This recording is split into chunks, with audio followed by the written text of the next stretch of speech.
the mic on because I didn't do that before we started. Press live on the stream because I didn't do that before we started. Okay, now I'm ready. Yeah! Ladies and gentlemen, welcome in. The Rob Brown Show is on your radio. This is the Fan Upstate. How do you do?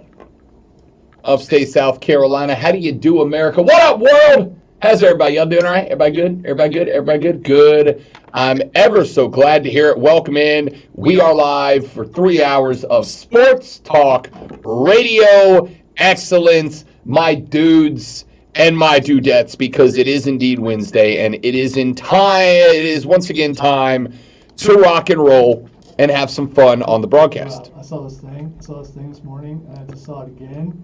People are starting to say that Josh Allen was overrated and wondering why no one saw it before.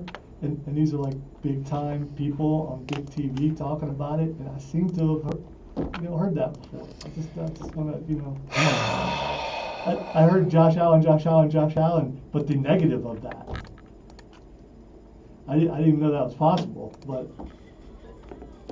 You're making me break it out in the first 2 minutes of the show. I'm not overreacting. I think it's funny.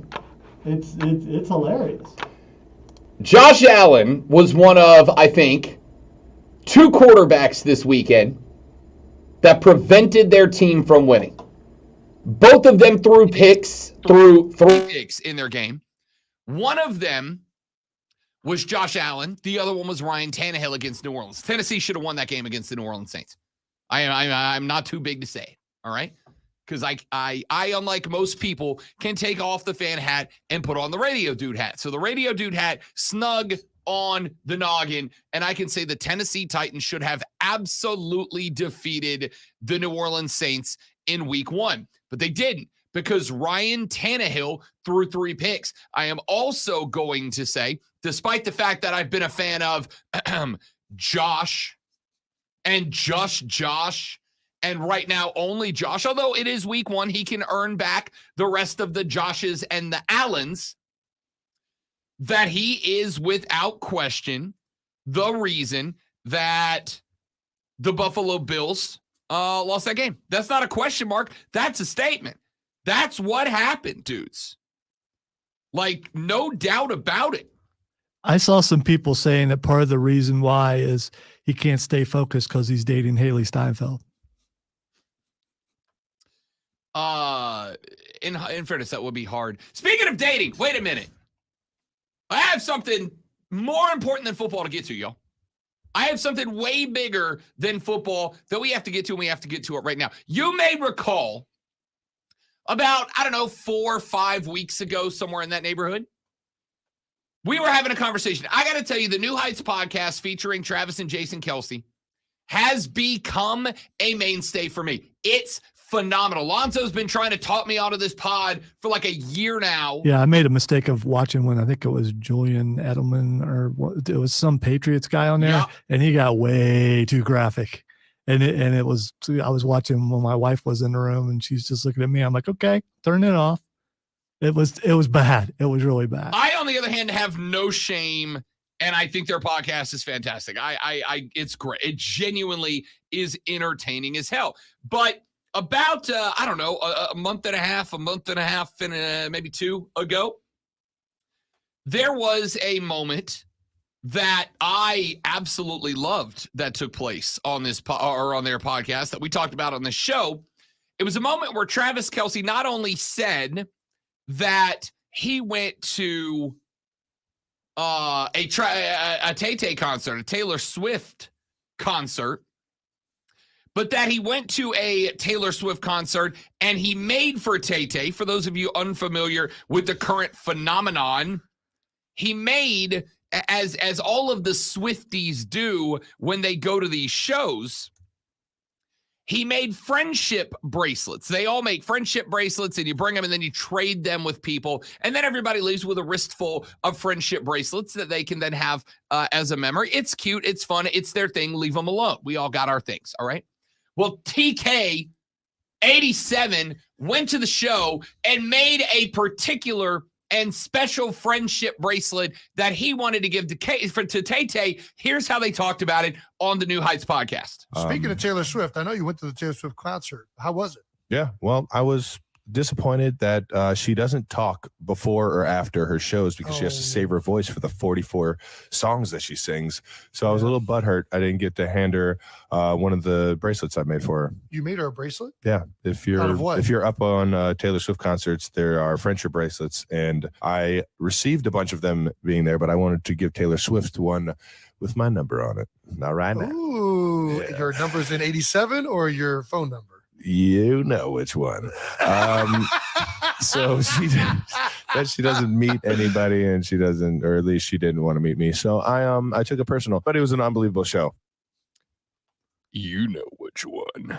That was incredible. So Travis Kelce made a friendship bracelet. Shut up. Stick with me. Travis Kelce made a friendship bracelet that he planned on giving to Tay-Tay that had his phone number on it. And then he was upset. He was disappointed because she does not meet people before and after the shows, which, again, makes perfect sense, all right? It makes perfect sense. She's got a lot going on. She's got a billion shows this year. It is what it is, right? So TK got upset because he didn't get to meet her. And then we got a little bit of news yesterday. We got a little news yesterday that since that happened, apparently old 87 caught the eye of one T Swizzle. And TK and T Swizzle have been hanging out together. And I'm air quoting that, hanging out together. All right? Taylor Swift, now, this is from, and the site that I saw it come from, this is from the Daily Mail, which is kind of like a worse TMZ in London. All right, this is a UK-based paper, but they say they have multiple sources that say that TK and T Swizzle have been hanging out together.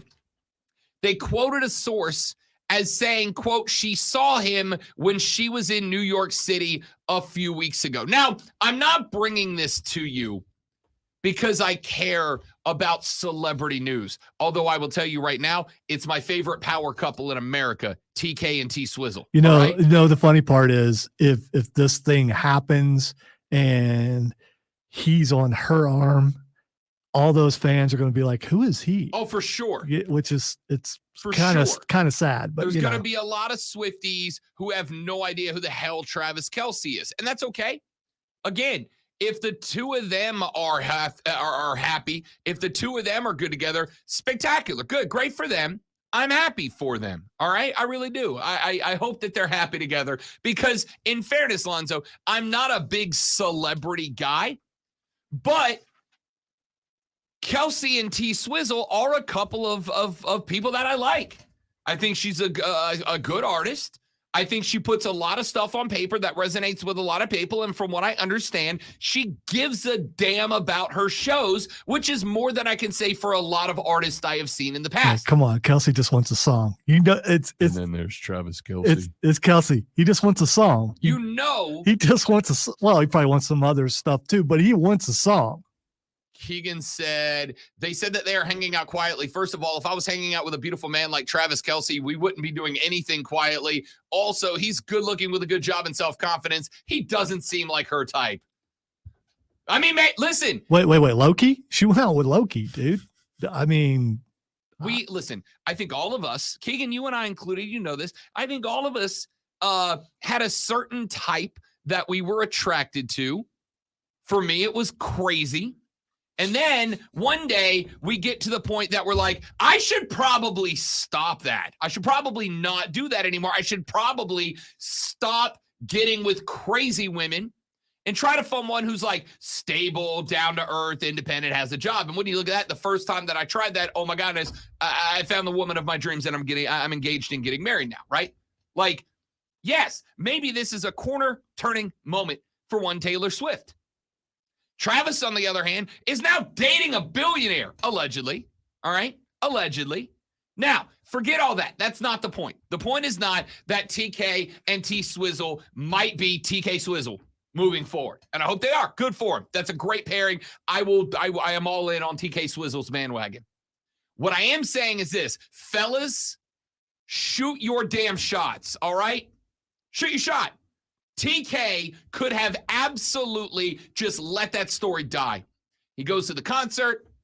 He wants to meet T-Swizzle. He brings the friendship bracelet with his phone number on it. He does it. He gets rejected, turned away, and he tells Jason, I'm embarrassed by that. Don't bring it up. I don't want to talk about it. and it never makes the pod. But instead, 87 went international with the story of getting kicked in the butt from T-Swizzle, getting outright rejected by Tay-Tay. And he's like, you know what? I'm going to put it out there. Who knows? You can't score if you don't shoot. You miss 100% of the shots you don't take. He's like, YOLO, I'm putting this story out there. And here we are a month and a half later. Gentlemen, shoot your shot. Maybe it helps a little bit if you're very handsome, have a great mustache, and millions of dollars in the bank by being the most elite position player at your position in the National Football League. But what the hell, even if you don't shoot your shot? All right. So first of all, I think unless you're a new listener, you know I'm a big Kansas City Chiefs fan. I just want to point out, so what if you're hanging out with your brother and you know you're getting ready to do your podcast, which is one of the sometimes the number one podcast, sports podcast in the world, and you know you didn't really do that, but you're like, hey bro, let's do this. Let's do this. Let's say that I put the number on the thing and see what happens. I'm just saying. Do you understand that's even better? That is even, you have crafted a shot to be taken. Right. That's spectacular. I am giving him that kind of credit. Okay. Because I think that he's that kind of genius, and hope it works out for him. Dude, listen, regardless of how it happened, regardless of how it went down, regardless of whether TK made the story up or the story's legit, if he's got the friendship bracelet still in his possession, or he got home that night and he was all devastated and he threw it away, or if there was never a friendship bracelet in the beginning, I don't care. The story here is this, fellas. Shoot your shot, because while, and by the way, for the one of you that's being creepy on the text line, Travis Kelce and Taylor Swift are the same age. I think all of us are having a problem recognizing that Taylor's been in the public eye for like 15 years now. What, do they think she's like 15 or something? Yes, they think she's like in her early 20s and he's in his late 30s. They're both 33. All right? Well, if he's in his 30s and she's in his 20s and she's in her late 20s and it's still not that weird. It's not. But they're literally the same age. So creeper on the text line. And age doesn't matter if you're rich. I mean, legally, the legal age doesn't matter. We all thought Anna Nicole Smith was being weird, didn't we? Like, come on. Yeah, we did. We know it. Every Playboy bunny was not with Hugh Hefner because he was a kind, giving, charitable man. Some people are into old guys. I don't know. Yeah, when they're billionaires. Okay, anyway, well. Listen, that's the point. All right, here's the point. Yeah, he doesn't need her money. Here's the point. Because he's good as far as money-wise goes. He just sees someone he likes and it can work out. I hope it does. Listen, here's the point. Taylor Swift is to Travis Kelce what that hot chick you think is out of your league is to you. All right? Because while Kelce, yes, he's handsome, he's got a great stash, and he's a multimillionaire from being the most elite tight end in the National Football League. Also, the best tight end of all time, arguably. And one of the most recognized people in the NFL. I would say that is fair. That's not a quarterback. For the sake, that's not a quarterback. That's much better. I would say that's fair. All of those things you have to keep in mind. Taylor Swift is, at this point, like it or not, an American icon. She is a global phenomenon. She is bringing in more money on tour than anybody else ever has with the Eras Tour. She also realized that in order to become a bigger artist, she had to move away from country. Because you're not going to. I mean, you country can hate on all you want. Yeah. All right, Lonzo, don't interrupt this to hate on country. All right, Too you late. can have your own time to hate on country. All right, you won't do it on mine. Which is like all the time. You won't do it on mine. All right, No, I will not have that slander here. Tay-Tay now just sprinkles in some country en route to a pop, but she is a pop music global icon. She is a billionaire after this Eras tour. She is to Travis Kelce with that hot chick you think is out of your league is to you. And ladies, I'm talking to you too, all right? I'm talking to you too, because what she just did is found her a dude who is charismatic, who is handsome, who is funny as hell, by the way, if you don't listen to that pod. The two of them clowns are amazing. I love them. They crack me up.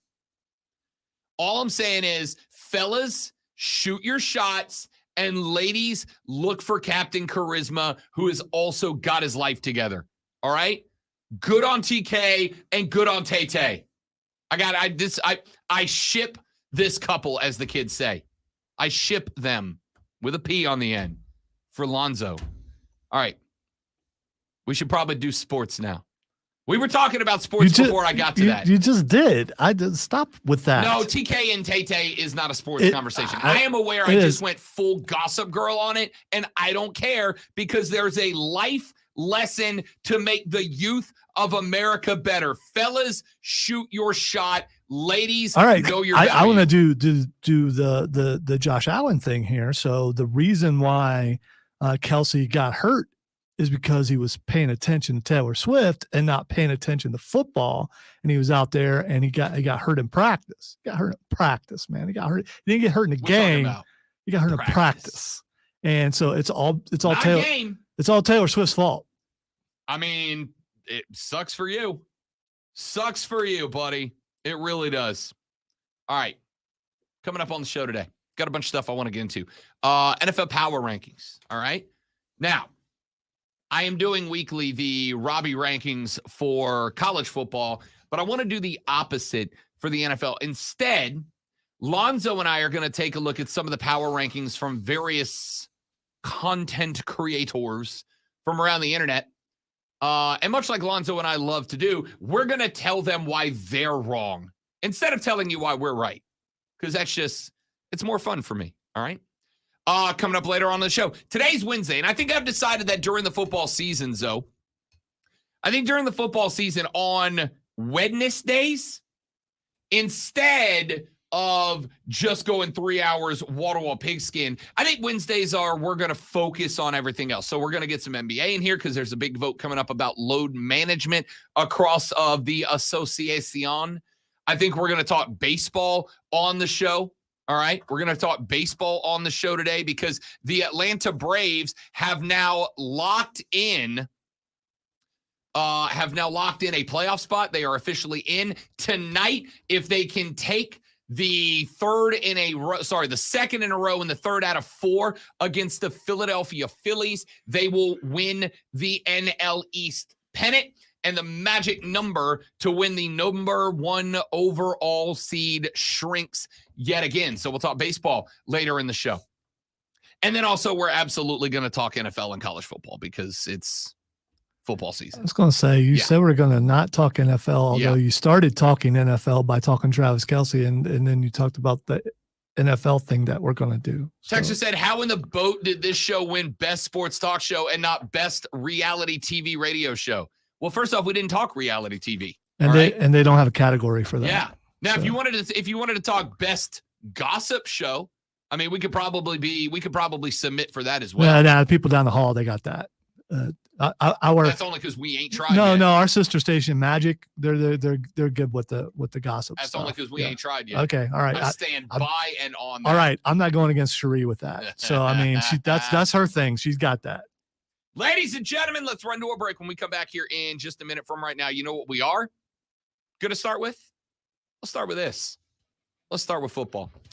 Y'all, I swear to you on everything I got in me.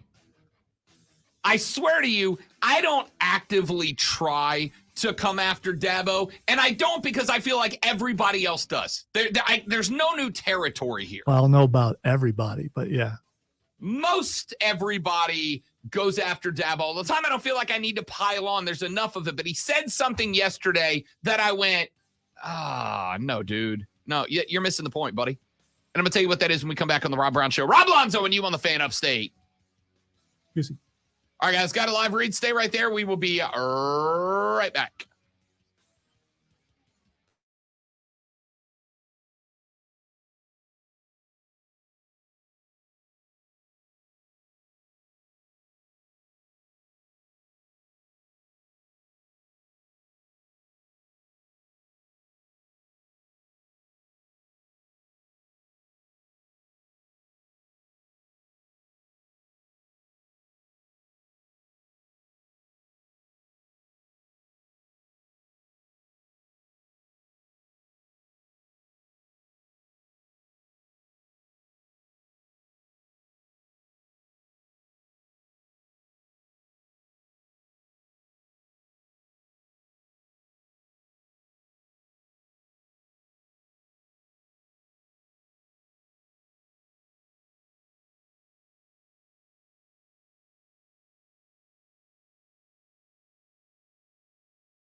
All right.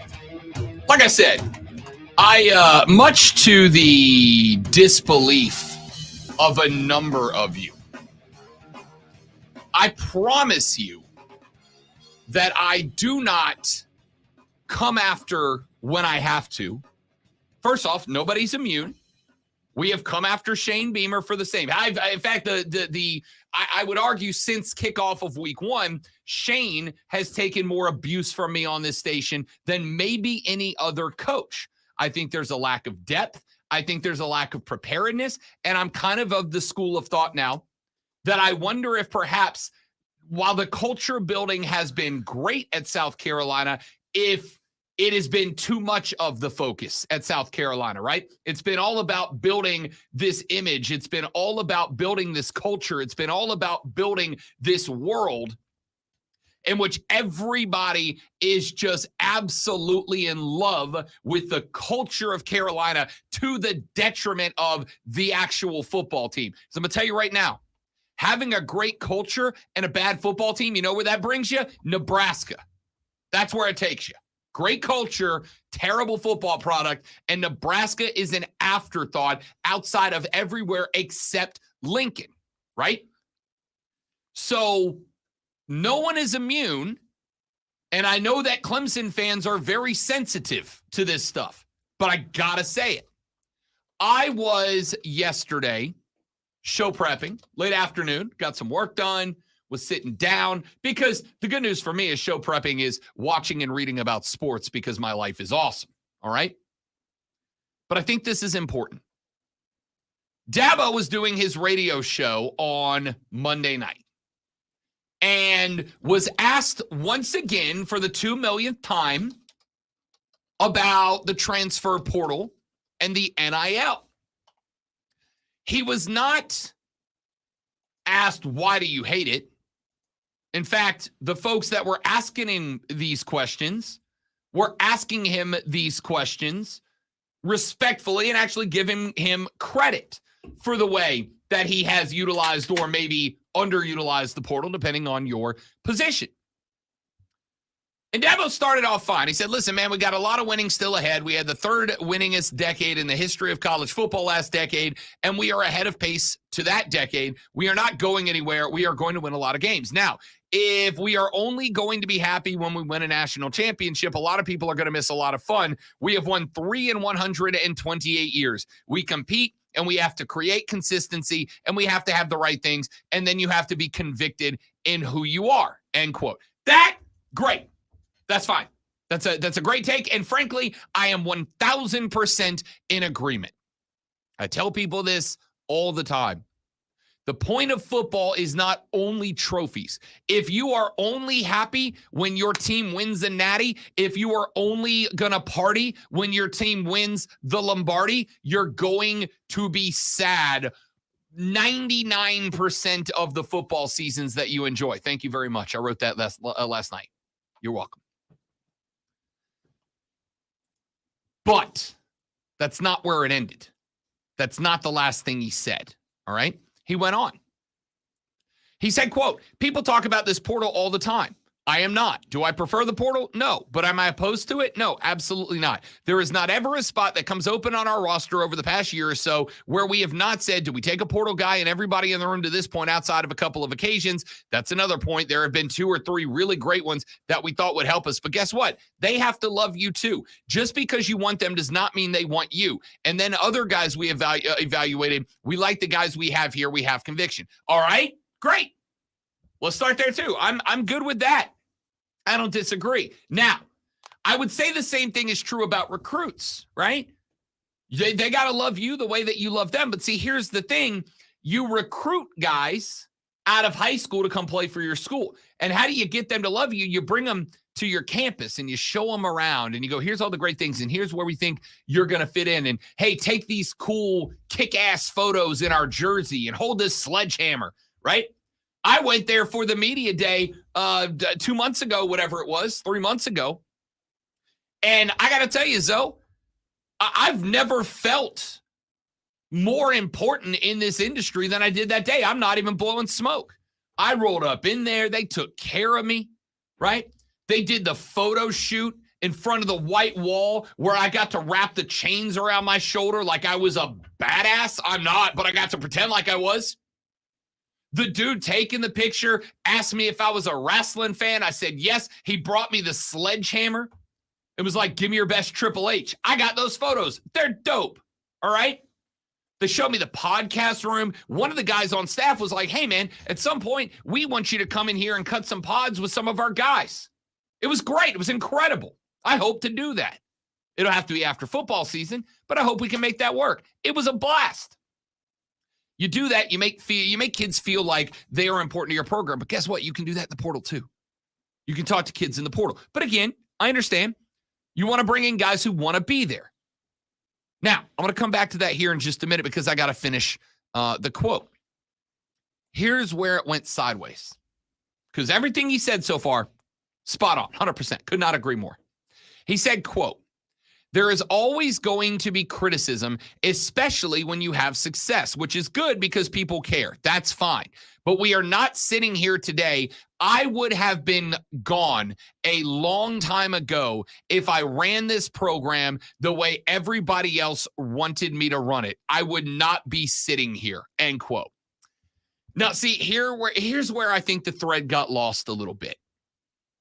I think everything that Dabo said in this quote so far is spot on and good. I agree with all of it. I agree with using the portal to fill the right spots. I agree with if you are only happy with a natty, if you only party with the Lombardi, then you are going to miss out on being entertained by football. I agree with everything he said about wanting guys who want you. That's how you should deal with every relationship, right? Professional, romantic.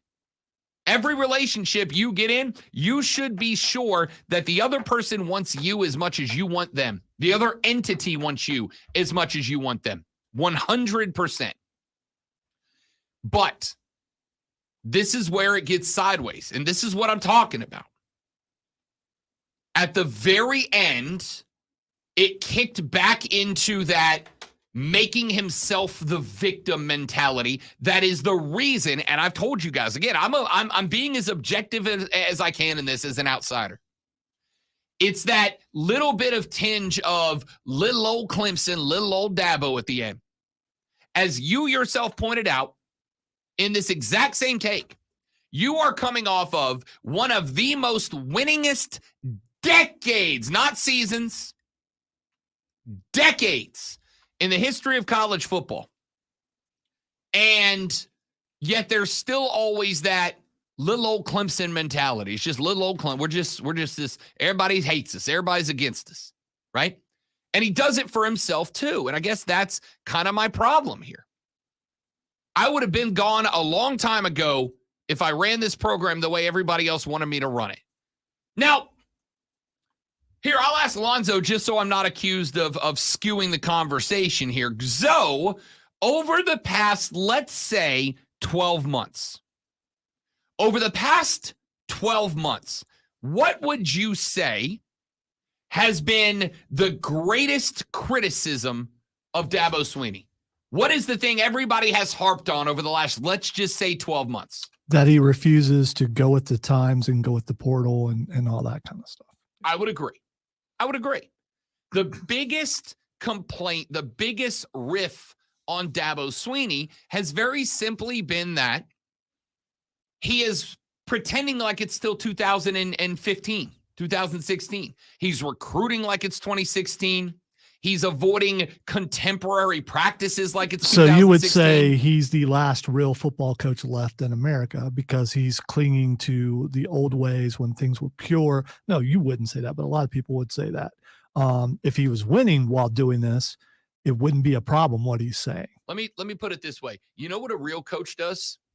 Now, Dabo Swinney's a real football I was going to say, before he can walk in here with some national championship trophies and go, this is what a real. Before the haters start piling on me and calling me one of them, because I'm not. Let me be clear. Dabo Swinney is a wonderfully successful coach and a wonderfully successful coach who's got the hardware to prove it. He has won since he took over the ACC more than he hasn't. He's got a pair of rings to show for it. He's a wonderful coach. But let me tell you what the best active coaches are doing. That's the best way I can phrase that. What the best active coaches are doing are they are realizing that college football is changing, and they are doing what? They're adapting to it. They're evolving with it. They are going, okay, this is where we're going. Nick Saban's my favorite example. I've been harping on this one for 9 years now. About 9 years ago, Nick Saban went and started absolutely moaning.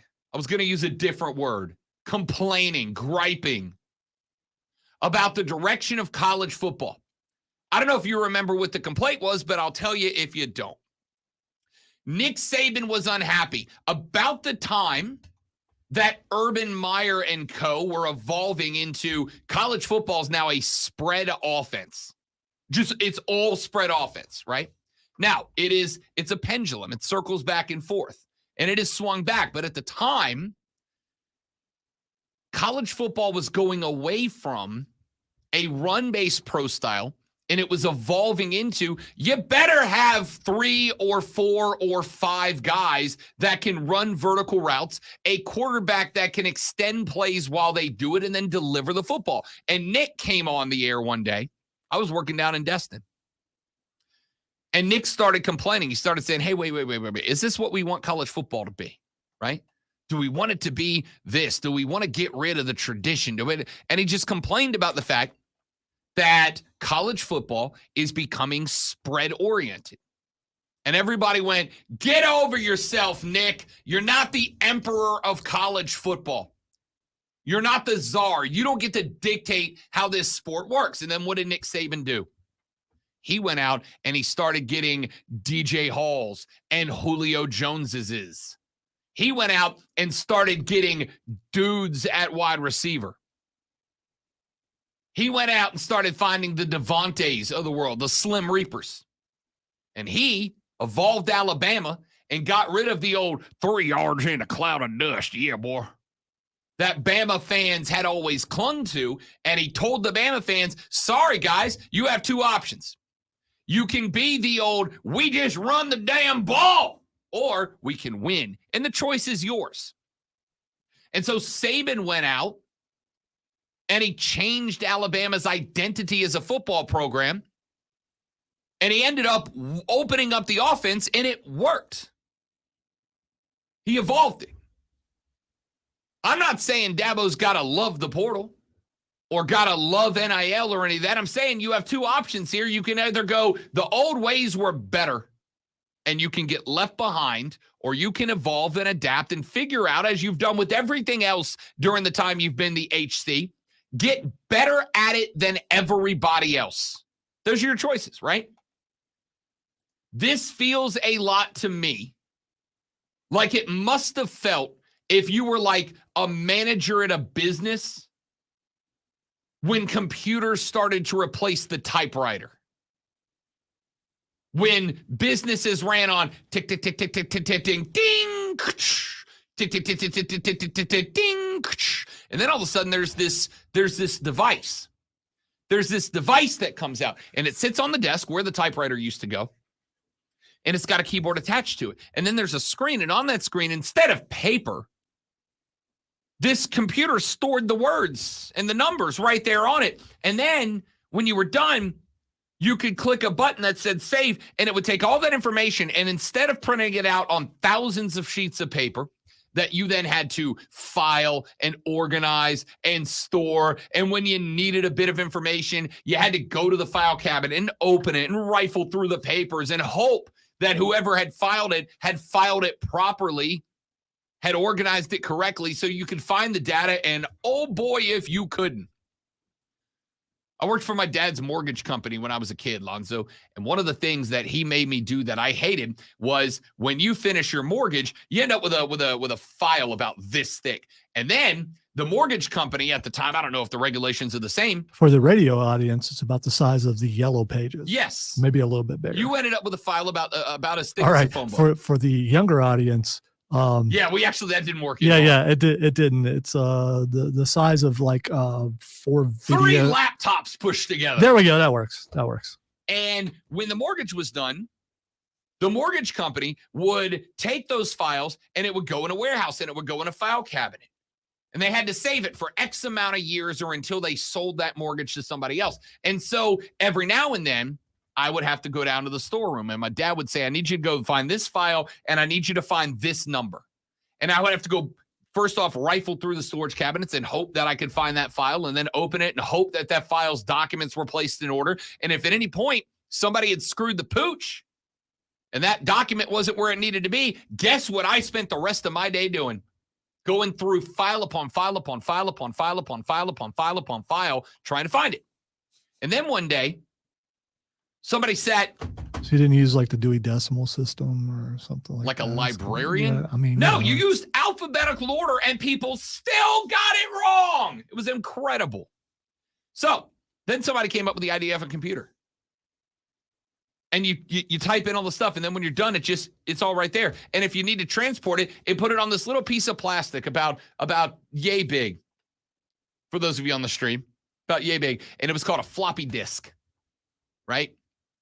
And then you could just take that floppy disk and give it to somebody else with a computer, and they could plug it into theirs, and then boom, there's the whole file right there. But you know that when that happened, there were dudes and dudettes out there who refused to give up their typewriter. So what you're saying is Dabo's still riding a horse and buggy while everyone else is driving the car. Bingo. Okay. Dabo is still typing on the typewriter while the rest of the Kirby Smarts of the world have all moved on to laptops. That's all it is.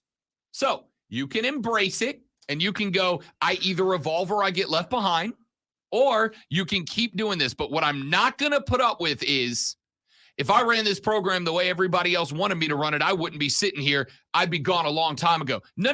The complaints that people have right now, Dabo, aren't about stuff from 6 or 7 or 8 years ago. The stuff people are upset about is what's happening today. These aren't complaints about what you were doing in 2017 and 18. Clearly, that kicked ass. What people are complaining about is what you're doing today. Stop with the complex. I'd have been going a long time. No, you wouldn't have. A long time ago, you were winning natties and in the playoffs, but you haven't been. You didn't go last year. Stick to your guns, Dabo. Don't listen to Rob. Don't listen to anybody else. Keep doing what you're doing. Sure. Stick to your guns. Keep hammering on that typewriter while the rest of the world is moving to laptops, and get left behind because you just cannot keep up with the speed and efficiency of what is modern contemporary workspace. That's all this is. Catch up or get left behind. Back after this on the Rob Brown Show on the Fan Upstate.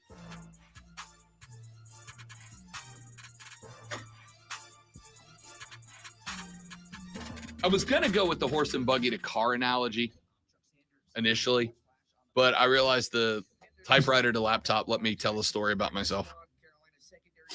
It's a good move. But you're getting old when you have to consider demographics and try to find a more modern analogy. Yeah, that's true. The Oregon Trail, Stephen, I don't know how to tell you how many hours upon hours I put in on that game. Yeah, I knew of it. Never played it though, because poor and didn't have a computer. So actually, computers had just started coming around when I was in high school.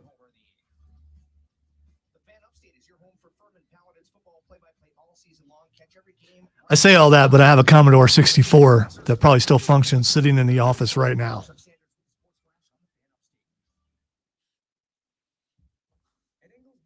I could make like sailboats and stuff because,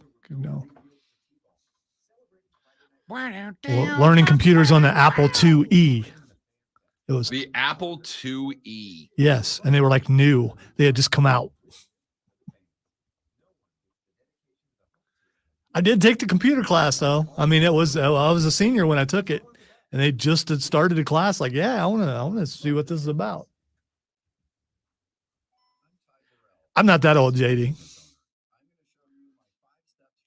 I've seen horses and buggies before. They have those like downtown Greenville, don't they? I parked in one of those spots one time. I almost got towed away.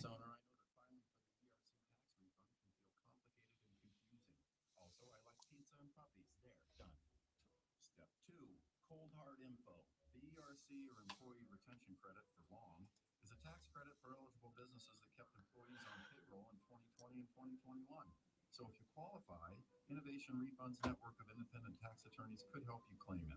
Step 3, call to action. We went to a number of years ago, doing the New England area, and I saw my first Amish horse and buggy. I always thought that was like an urban, like a store, like a tall tale. The Amish were. They are not. I'm beyond grateful I met my friends at Smith & James Fine Men's Clothing because they make me look like I know what I'm doing. They'll help you find the best. Right, JD. I'm a spring chicken. Don't know what that means, but I guess it's a chicken who's born in spring. I don't know why that makes them younger than, or like most chickens born at another time.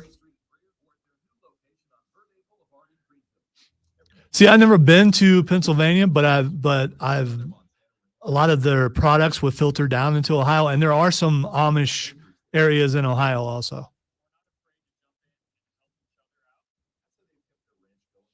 And I will always remember doing an oops on Upstate Pulse of an Amish guy getting pulled over for DUI.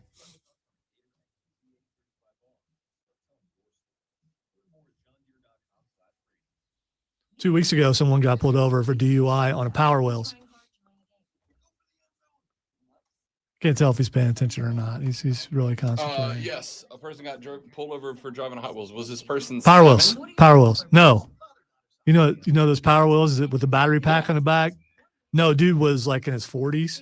When you saw the picture. Was he using this as a legitimate mode of transportation? Yeah. Because like I got to run to the Ace Hardware. Look it up. I was like, it was like 2 weeks ago. No. He was drunk.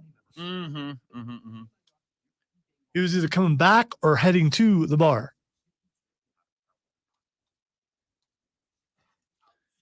They have his mugshot. He would appear to be diminutive to the degree where he could actually fit in one of those cars. But I had a theory it was a Bigfoot, but it wasn't. Because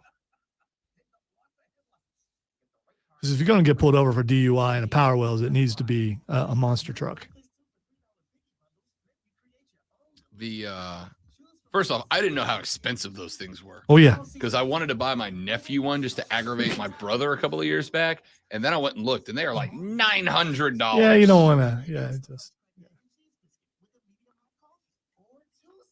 the high-end ones. I mean, paying a good penny. If you find them at Big Lots, they might work. I don't know.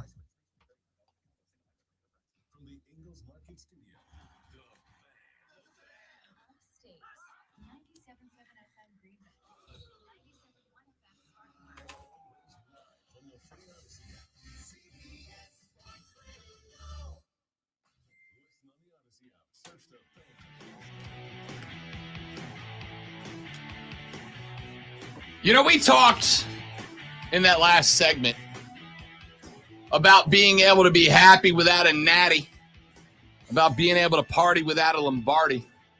Ladies and gentlemen, if you're an Atlanta Braves fan, I need you to do a favor. What I need you to do is I need you to be watching every game, and I need you to enjoy the hell out of what we're watching right now. The Braves are going to go into the postseason as the favorites to win the World Series. They are going to take the best record in Major League Baseball into the postseason. They are going to be the number 1 overall seed in the postseason between both leagues. They are going to go in without a doubt with maybe the great history of Major League Baseball. I mean that. Last night, the Atlanta Braves clubbed the highest NL home run record of all time. They are now on pace not just to break the MLB all-time home run record, but on top. Oh, we're coming to that, Lonzo. Don't you worry about it. You can take it off. We're doing multiple minutes on that. All right? Multiple minutes.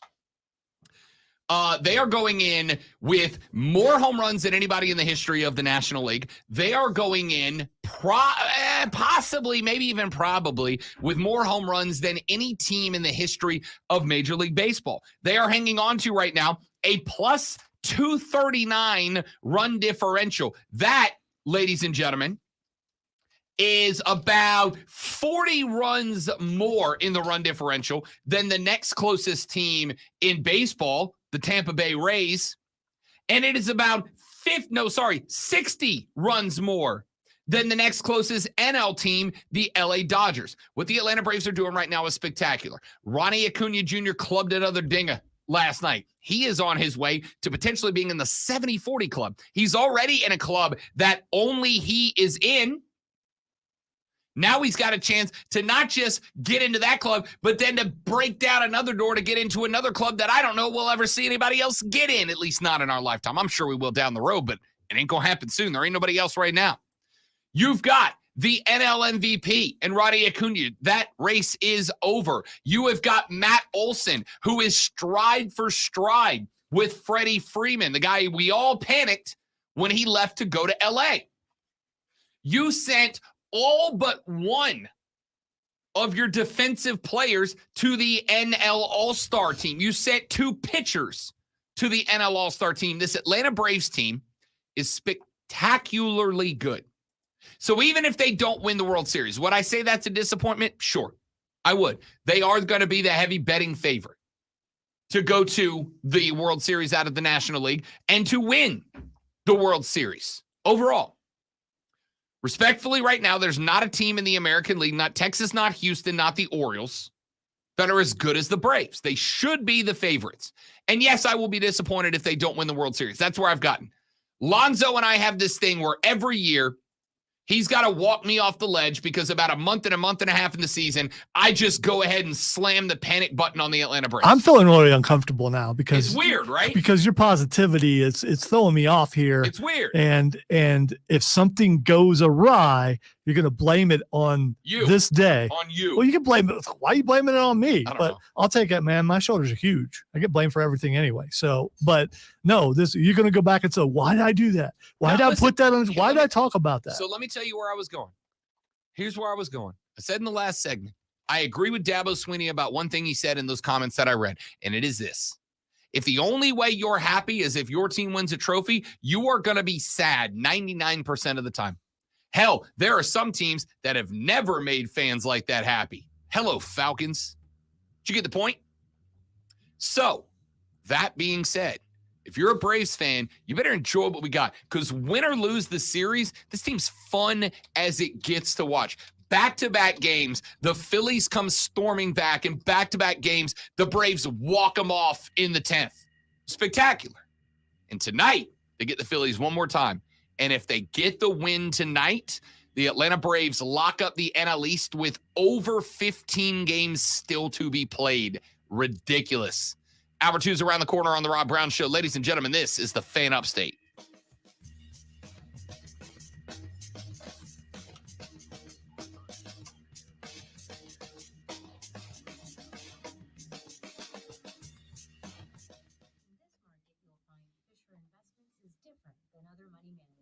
Different how? Aren't we all just looking for the hottest stocks? Nope. We use diversified strategies to position our clients' portfolios for their long-term goals. You don't just provide cookie-cutter portfolios? No, we tailor our clients' portfolios to their goals. And Oh, You man. still sell investments that generate high commissions for you, right? No, we don't sell commission-based products. We're a fiduciary, the highest standard of care for a financial advisor. It means we're obligated to For us youths out here, what was But the... when do you make more money? Only when your clients make more money? Yes, we have one thing For us youths out here, what was the ka-ching sound after the tick, tick, tick, tick, tick? Literally, they don't know what a typewriter is. I am old. I'm old, you guys. I'm old. I can't remember. Did you point out this made it manual typewriter Yep. and not Click, electric? click, click, click, click, click, ding. No, actually flip that. Tick, tick, tick, tick, tick, tick, ding. Yeah, I was going to say Yeah. the thing happened before. So now when we come back, I have to explain a typewriter. Oh, I can't wait for that because I don't know how accurately you can do that. So Very. okay, I all right. grew up on a typewriter. I didn't grow up on a typewriter. It sounds painful. It really does. A lot of pointy parts on a typewriter. All right, back in 20. 20 what? 20 minutes?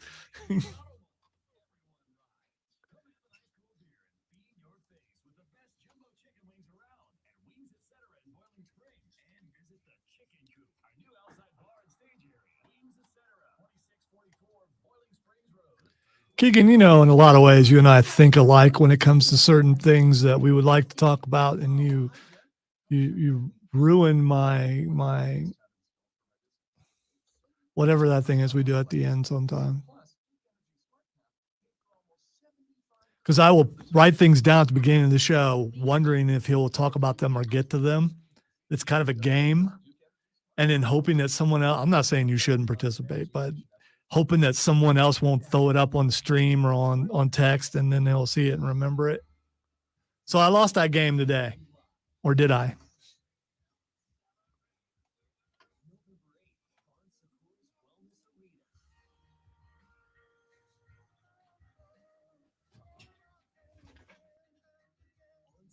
Really? Am I?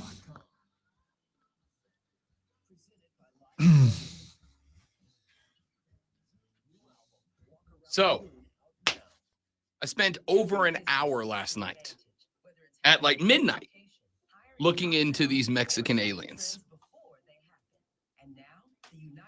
And let's just say I'm going to upset some of you. Wow, I just glanced at it for a second, and you spent an hour. Okay. I spent over an hour researching this. Okay. All right. That's you care about this deeply, apparently. You know why? Because I had 50 people on my Instagram with, "We found the alien." No, we did not. No, we didn't. First off, you don't have to find something you already have. I mean, it's just there. I mean, I was researching genetics last night. Wow. Okay. Because of the claims of DNA. I was researching the guy who made the claims. Turns out, and this might shock you, he is a lifelong con artist who has been caught and charged multiple times. Why are you not saving this for the air if you're going to talk about it on the air? I'm going on it.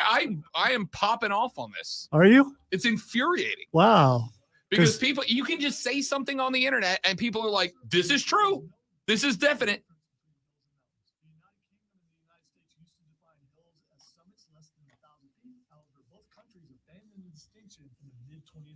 I'll be damned. So now I can just call any hill a mountain and any mountain a hill. I'm about to make so many people in West Virginia angry. Well, we learned something new today. I thought that was breaking news worthy. It's 100% breaking news. You were just as shocked as I was. Yeah, that is unsettling to tell you. I don't know why. As a science guy, I bet it bothers you more than it bothers me. Well, the logical side of my brain is like, there's got to be a distinction. Otherwise, there's no point in having both words. So I could say Kilimanjaro is just a hill. Yeah, it's a big-ass hill. It's just a big hill. Yeah, and then I roll outside tomorrow and I take the dog for a walk because our house sits on a hill. I'm going to tell everybody I know, I go climbing mountains every day. I live kind of on a hill. I'm going to say it's a mountain. Yeah, hell yeah. Same Drake Show, new time. I just sent you a picture on Twitter. Okay.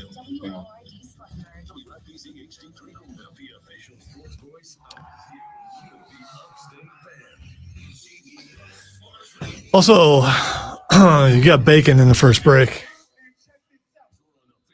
I want bacon. You had bacon yesterday and the day before. What? Nothing. What'd you say? Said you had bacon yesterday and the day before. No, I want actual bacon.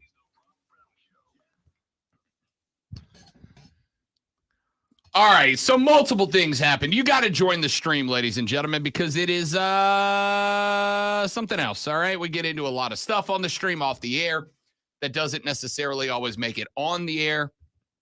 Some of it's going to. Like, for instance, the texter said, for us youths out here, what was the ka-choo sound effect after the ding, ding, ding?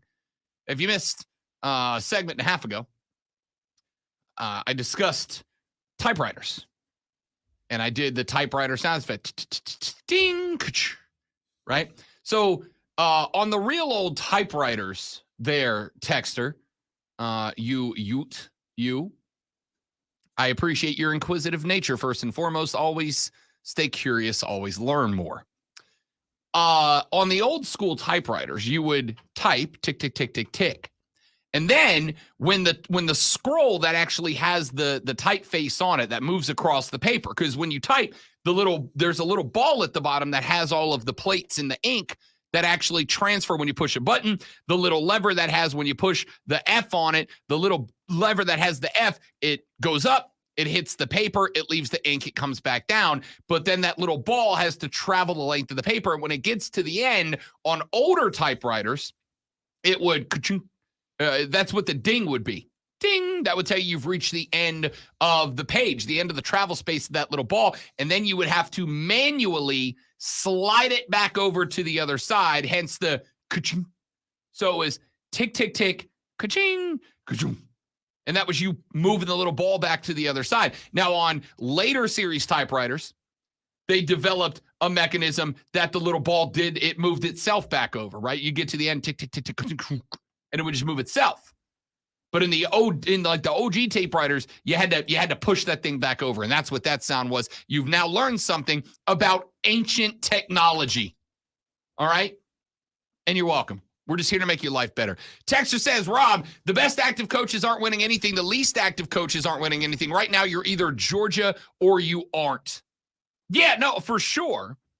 But you got to look at what Kirby Smart's been doing, man. Kirby has done, I would say Kirby, as far as got lucky last year. He's had a very good run, but he got lucky last year. For the record, even if the Buckeyes made it, that field goal, Georgia was still a damn good team last year. No. It's a good team, but it's not as dominant as the Texans making it out to be. You got lucky that kick was missed. and you can say, well, it's sour grapes. And yes, I'm wearing a Ohio State shirt right now. Whatever. We all saw how bad that kick was. Yeah, it's pretty bad. You would have lost that game, Georgia fan. Yeah, it's pretty bad. It was pretty bad. So I don't disagree that Georgia's on top of the mountain, but I do think there is a lesson for that, right? I absolutely think there is a lesson for that. And I think that lesson is Kirby Smart on the activity level of coaches in college football right now. I'd say Kirby falls somewhere kind of in the middle of the balance of portal players versus developing recruits, right? I'd say Dabo is the end of the spectrum on one side. I'd say Dion is the end of the spectrum on the other. In fact, I was talking with Cody Decker, my host on Bet for the Cycle, the nationally syndicated baseball gambling show that's sweeping the nation. Bet for the Cycle every Saturday from noon to 4 on the BetQL network and on fine Odyssey stations everywhere. And he is now hosting a midday show for another outlet as well, a national midday show. Cody Decker blew up. I'm taking all the credit for his success. And on their show, they were talking about where coaches fall on the Dabo to Dion scale. I thought it was brilliant, right? Where do coaches fall on the Dabo to Dion scale? On one end, you've got Dabo Swinney, who is kind of country and down to earth, and it's all based on, family and faith and tradition and principle. And on the other end, there's Dion. On the other end, there's Prime Time, who's winning on trends and being cool. And hell yeah, if you're not good enough, you're off the team. Transfer. Good luck. I'll help you however I can, but you're gone. Whatever. And where would you place different coaches on that scale? Like, where would you place Nick Saban on that scale? I would say on the scale of Dabo to Dion, he's probably leaned over towards the Dabo side, right? But you better believe that he is far more contemporary than Dabo right now. Where's Kirby Smart? I said Kirby probably dead center of that scale, kind of half and half. And you can lean either way.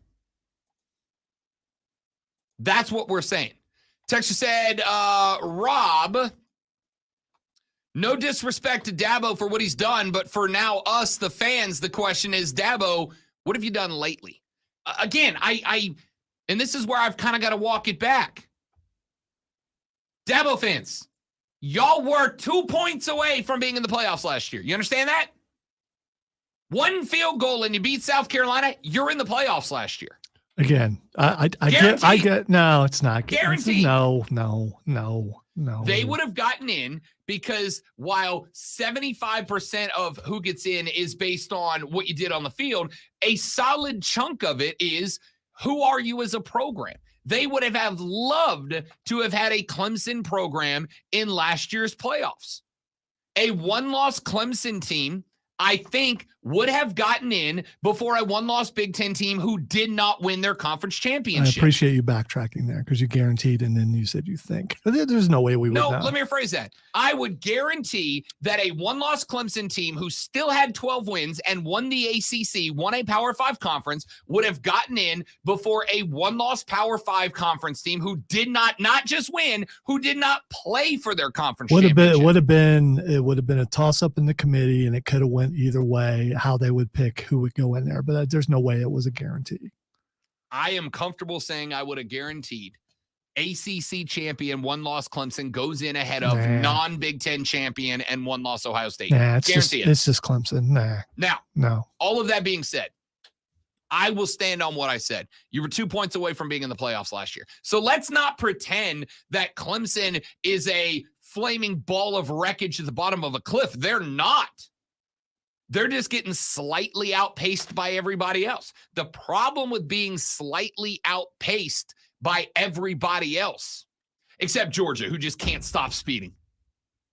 See what I did there? That's a okay. So can none of them stop speeding? I mean, the problem with getting slightly outpaced, I'm a NASCAR guy, right? There is no word that strikes fear into a driver faster than he's 0.2 faster. He's 0.2 faster. Because every time you cross that start-finish line and he's 0.2 faster, guess what? In 5 more laps, he is a second ahead of you. 0.2 is not a lot, but it is after 5 laps, right? And that's kind of what I feel right now is happening to Clemson. Georgia and Michigan and Ohio State and all these other schools, they're 0.2 faster, which is not a big deal for a single season like last year. But the cumulative effect of 0.2 faster can be devastating if you let it keep racking up. That's it. That's all it comes down to. Texter says Kirby better learn. Oh, excellent. Good timing, Texter. Kirby better learn how to get his team to adapt to traffic laws and speed limits. Why?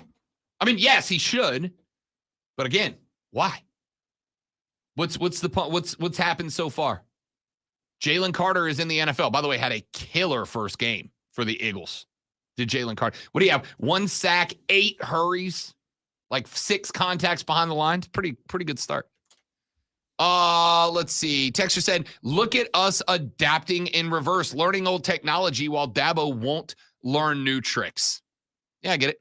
Texter said, Braves need to solidify their starting pitching. We have a lot of injuries from the pen. Besides that, we need everyone healthy. Look, here's the thing.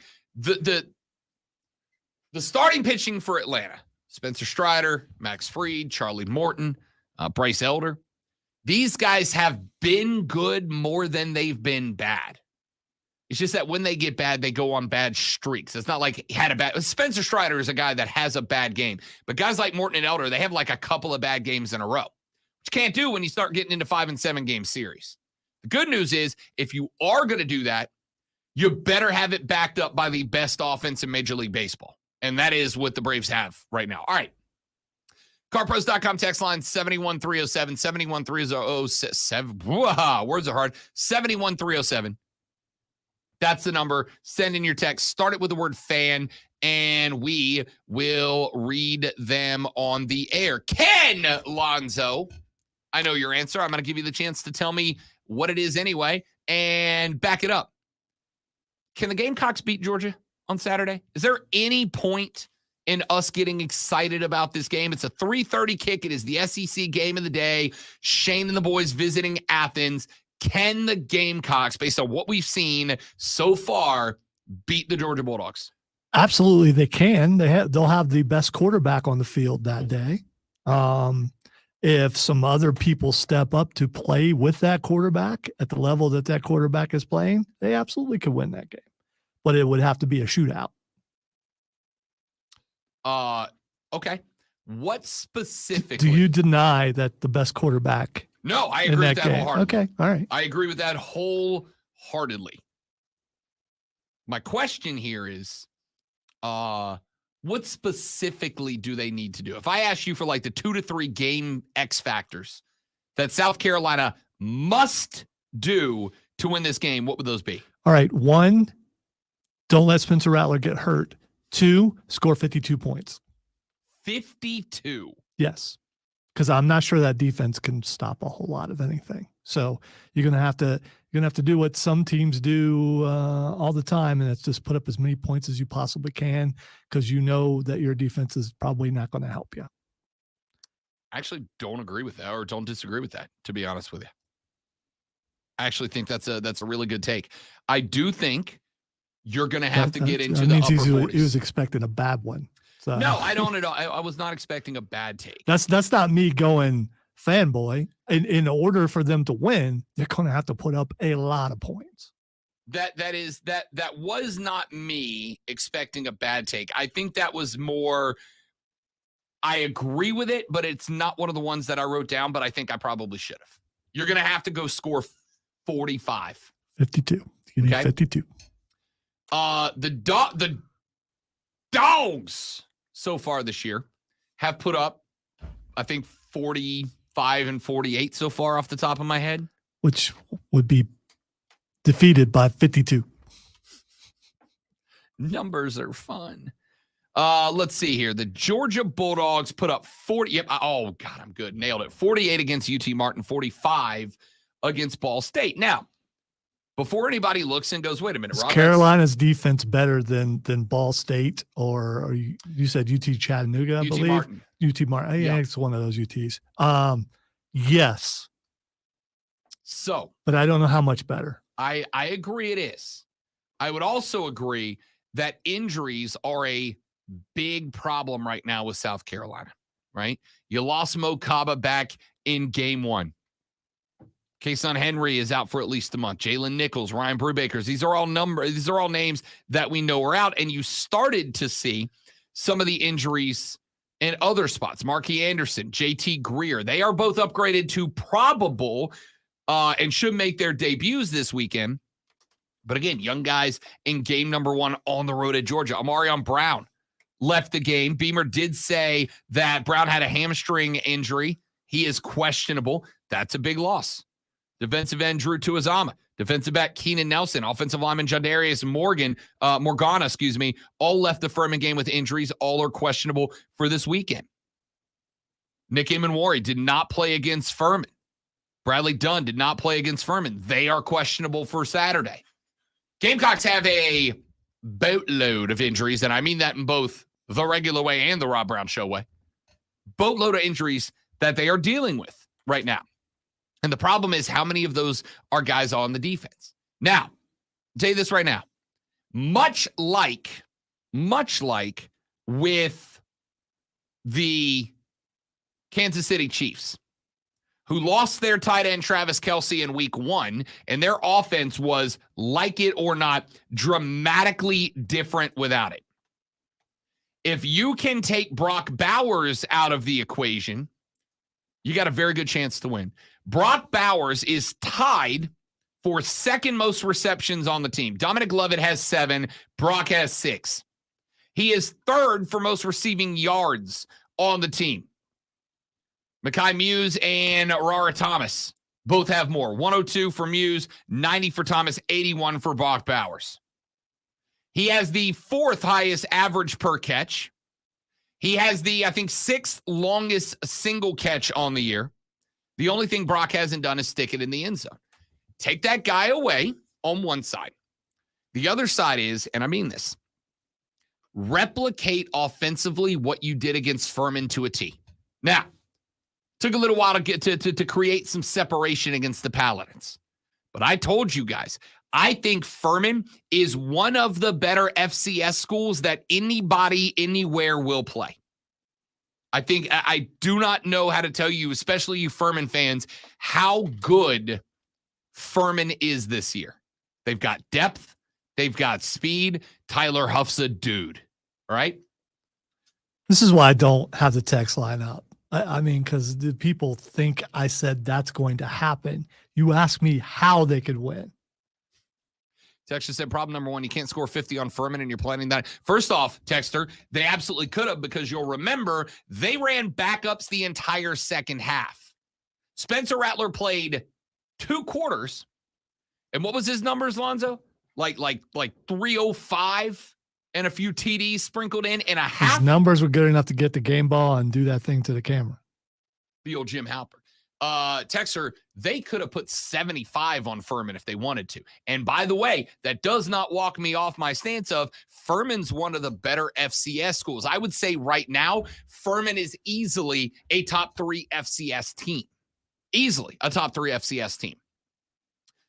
So again, it's not something that you go around bragging. You're not hanging any banners for beating the Dins with respect to the Dins. But Shane Beamer spent last week telling you guys this is a good football. This is a hell of a football team. His exact words. This is not a catch your breath game. His exact words. That wasn't lip service. That's true. So I am going to tell you right now, the line opened at 26.5 points that the Dogs are laying. 26.5, which, to be honest with you, is actually lower than I thought it would have been if you'd have asked me preseason. I really figured this game was going to open somewhere around 32.5. I figured this line would have opened somewhere around 32.5. Right now, it's actually moved. It is now at 27.5. So at 26.5, that means the national public went in big on Georgia. South Carolina has to replicate the offense that they showed against Furman. Okay? Here's what I mean. The offensive line is outmanned in the trench. That's not a question. That's a statement. All due respect to the Gamecocks, Georgia's D-line is better than your O-line. How do you respond to that? How do you reply to that? How do you answer when their D-line is better than your O-line? There are 2 ways. Number one, additional blockers. You keep Mario Anderson as RB1 and you make him a blocking running back and you trust that your 3 wide can get it done. Number 2, tight end. I'm putting Trey Knox out there every play. Every play. I'm putting Trey Knox out there. And I'm putting him out there, number 1, to utilize as an additional blocker. I am motioning him back and forth so that he's on the left side, he's on the right side, he starts on the right, he ends on the left, he starts on the left, he ends on the right. I am utilizing him as an additional blocker, and as soon as they stop paying attention to Trey Knox, I'm running the exact same play that they ran to him against Furman for his 1 snag, the little tight end seam dump. It's a great route and a great run by Trey Knox and a great throw by Spencer Rattler. Number 2, not only am I adding additional blockers, but I am shifting the pocket. That's something they did against Furman a lot. Guys would fire off the ball, and they would all block right. Almost the offensive line almost running down the line and keeping D linemen on their outside hand, pushing them and just running laterally. Roll Spencer Rattler out left, roll him right. Roll him with the offensive line behind a moving pocket so that everybody's playing catch-up A and B. Now his legs are part of the equation. A 3 or a 5-step drop, you have taken your quarterback's legs out of the equation. That's one thing that infuriated me about the Bills game against the Jets. I know it was raining. I know the ground was slippery, but how many sacks did Josh Allen take in that game? 6? How many of those, go back and watch that film, were in a stationary pocket where Josh Allen's legs were not in play? Almost all of them, if I recall correctly. Use Rattler's legs as an additional number, an additional variable in the equation. Roll the pocket right and roll Spencer Rattler behind it. Roll the pocket left. Get everybody flowing left. Roll Rattler back out to the right. I want bootlegs, both naked and covered. I want the offensive line moving left and right. I do not want, more than a handful of times, the offensive line to just straight pass block. I don't want it. It's got to happen every now and then, but it should be every now and then, not the mainstay. Move the pocket, move the quarterback in and out of it, shift the line left and right, roll the quarterback with it, roll the quarterback without it. Keep them on their toes and let Spencer Rattler's legs be part of the equation. If you do that, if you remove Brock Bowers and you make Carson Beck go to his wide receivers and put the pressure on them, even if your DBs are a little banged up, even if Nick Omamori is not capable of coming back this Saturday, I hope that he is, at least you've created a world where you're giving them a shot. Because if Brock Bowers, who is a dude that I honestly thought could be the first tight end to be invited to New York at the end of the year in a very long time, I mean, he's leading or he's towards the top of the leaderboard in most of the receiving categories for Georgia. He has not been incredible. Do not let your team be his breakout game. Brock Bowers is going to have a coming out party.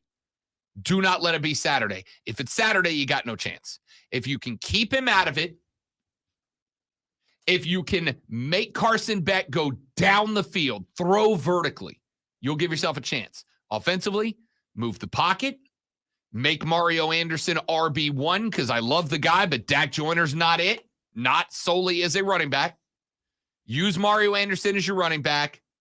I want extra blockers. I want RB blocking. I want TE blocking. Utilize Trey Knock whenever the linebackers get lazy or get over-aggressive, and roll your quarterback with and without the pocket. That's it. Texas says, OMG, this is hilarious comparing Furman to Georgia. Glad South Carolina has a train because they're going to need it to pick up all those dead chickens off the field. I want you to know, and I may or may not talk about this. South Carolina posted an Instagram post of the Cockaboose coming on the field, Cocky's new entrance. I thought on Monday, I really, truly thought on Monday that I had a hot take. It's getting hot in here. So hot. By saying the Cockaboose was kind of cartoony, kind of kiddie. I didn't like it. Go back to the stripper cage with a shower curtain on it because I thought that was super dope. The South Carolina fans don't like it either. The Instagram page was like mostly Gamecock fans going like, nope, don't like the train, bring back the stripper cage. It's getting hot in here. So hot. Back after this, the Rob Brown Show's on your radio. Rob, Lonzo, and you. It is the Fan Upstate, y'all. Bacon. All right, guys, we got a live read. Stay right there. We will be right back.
All right, dudes and dudettes, we're back. Thanks for hanging out, y'all. I'm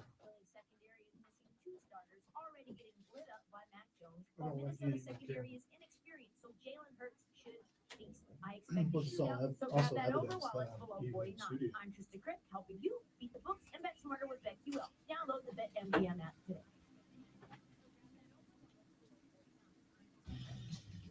But if I'm passed out, they To call ensure it. their crew can always go the extra mile, and the ones who get in early, so everyone can go home on time. There's Granger, offering professional-grade supplies backed by product experts, so you can quickly and easily find what you need. Oh, man. You can count on access to a committed team ready to go the extra mile for you. Call, click Granger.com, or just stop by. Granger, for the ones. Andrew's just not about the jokes today. Nope. Business. It's the grand opening of A&K Auto Mall and RV Center on Wayhampton Boulevard in Greer. Be amazed by the diverse selection of over 100 pre-owned vehicles. Best part, everyone is approved with guaranteed financing, regardless of your credit, and no payments for 90 days on all pre-owned vehicles in stock. Take a stroll to the other side of our auto mall and discover our impressive collection of brand new RVs. Stop by our brand new location on 14445 East Wayhampton Boulevard in Greer. Football is back, and so is Cash the Ticket. Jim Costa with Mike Valenti every week this fall. That's picks, parlays, and that's sweet, sweet value. Cactus included on all the NFL and college football matchups. Holly sounds like my Full bride. breakdowns on the biggest games, but if you have a life, you don't have 45 minutes to spare, we've got you. We're the most on-demand podcast. We cater to you and the teams you love. That's Cash the Ticket. Listen on the Odyssey app or wherever you get your podcasts. Tired of getting dinged by monthly fees on your checking account? You need Simple Checking from Home Trust Bank.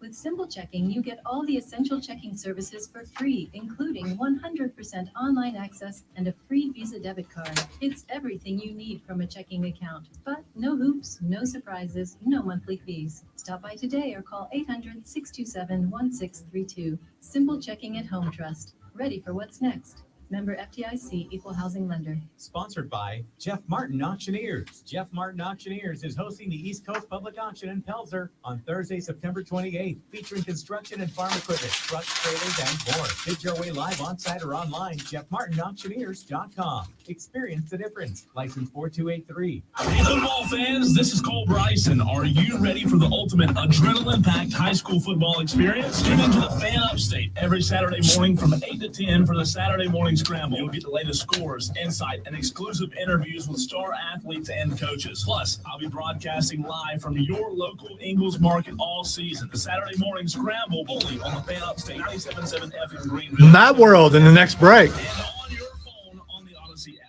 Powered by Founders Federal Credit Union. Matt World. Crazy Mad World. World in the first break. Fun.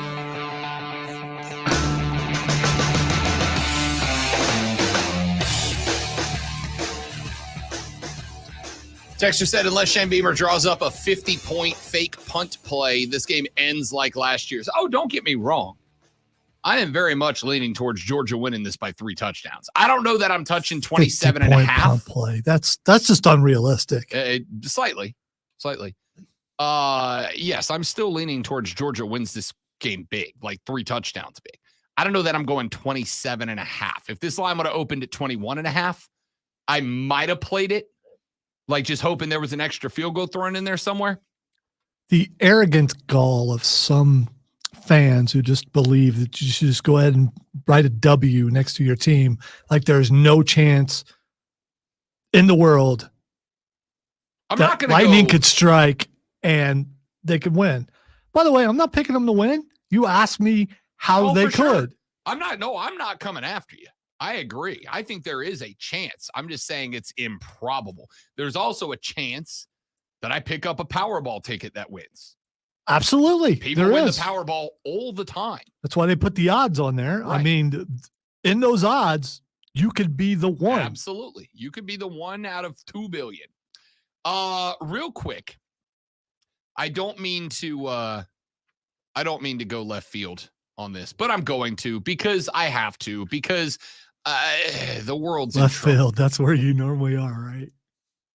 Good one, Zoe. Yesterday, The Mexican government revealed evidence of extraterrestrials, including not one, but 2 mummified alien bodies. And the internet lost its mind, you guys, because, hey, look, here it is. Because, if they say it on the internet, it must very obviously be true. No, it's not. Okay? I'm sorry to be the one. You have empirical evidence. You have absolute proof. Yes. That, thanks to your scientific research, that you can go to the Mexican government and say, "Come on, guys, here you go. Here's proof that this isn't real." Right. Except for what is provided as evidence does not, by definition, make it empirical evidence. That upstanding country of Mexican, it's all about truth. Mexico, rather, all about truth, and never have been, considered to do anything underhanded. Of course, they're the pinnacle. If they come out and say, "Here's them aliens," except in Spanish, there's them aliens. Except in Spanish. Listen. The dude who brought these mummified bodies forward, I spent over an hour last night researching this. Because I was like, all right, I know this is going to come up. It's my show. It gets weird. It's going to come up. And it did on the stream about 20 minutes ago. Join us at facebook.com/thefanupstate. Thank you, Keegan. Yeah, well done. You know what was happening. Couple of things. Number one, the claim, first off. Thanks, James. I had no idea how to spell Zapruder, but now I do.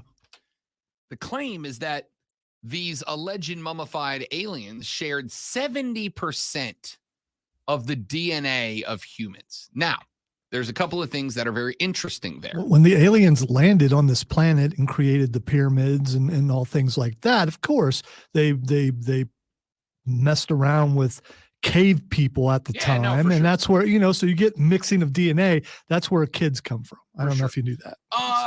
First off, let's start with this. I know you don't like them, but that is where they come from. You are killing me right now, Smalls. Let's start with this. Chimpanzees share 98.8% of DNA with human beings. So that number is interesting. If it's accurate. Wait, Planet of the Apes could happen. In a weird parallel universe, yes, it could, theoretically. So that number means nothing. Second off, the first thing you have to do is prove to me that if these are extra, let's say for the sake of argument that they are extraterrestrial, you have to show me how you arrived at that conclusion, that they share 70% of our DNA but aren't our species and aren't of this planet. Because here is the fun reality. Realistically speaking, while it is possible that life would develop elsewhere in the universe and do so in the same steps of evolution that we did, the odds that we would share the same life encoding format as them is incredibly low, right? It's for instance, the same as if company A builds a car and company B builds a car. Yeah, they may use some of the same parts, but they're not going to be put together the same way. So you would have to show me that if they were real, which I don't believe that, you would have to show me how they are carbon-based, DNA-based, and similarly built in DNA, but not of this world. All right. Because those are 3 different things that you have to prove before I can take you seriously. Number 2, the guy who presented this evidence in front of the Mexican government is a known lifelong con artist. He has been doing this his life. He has been busted up multiple times for being a con artist. And is somebody who has been screwed over by a lifelong con artist who is now in jail in Florida for being a lifelong con artist, which is probably where a lot of this grudge comes from now that I'm thinking about it. Thanks for being my therapist, dear listener. Way to go, Beef. Way to go, Beef. This is not Beef. This is another guy. Somebody's been screwed over. Beef could be in jail too. Probably. By a lifelong con artist. If somebody cons you once, shame on you. Or shame on them. You fool me once, you can't fool me again. It's a con artist. This is what they do.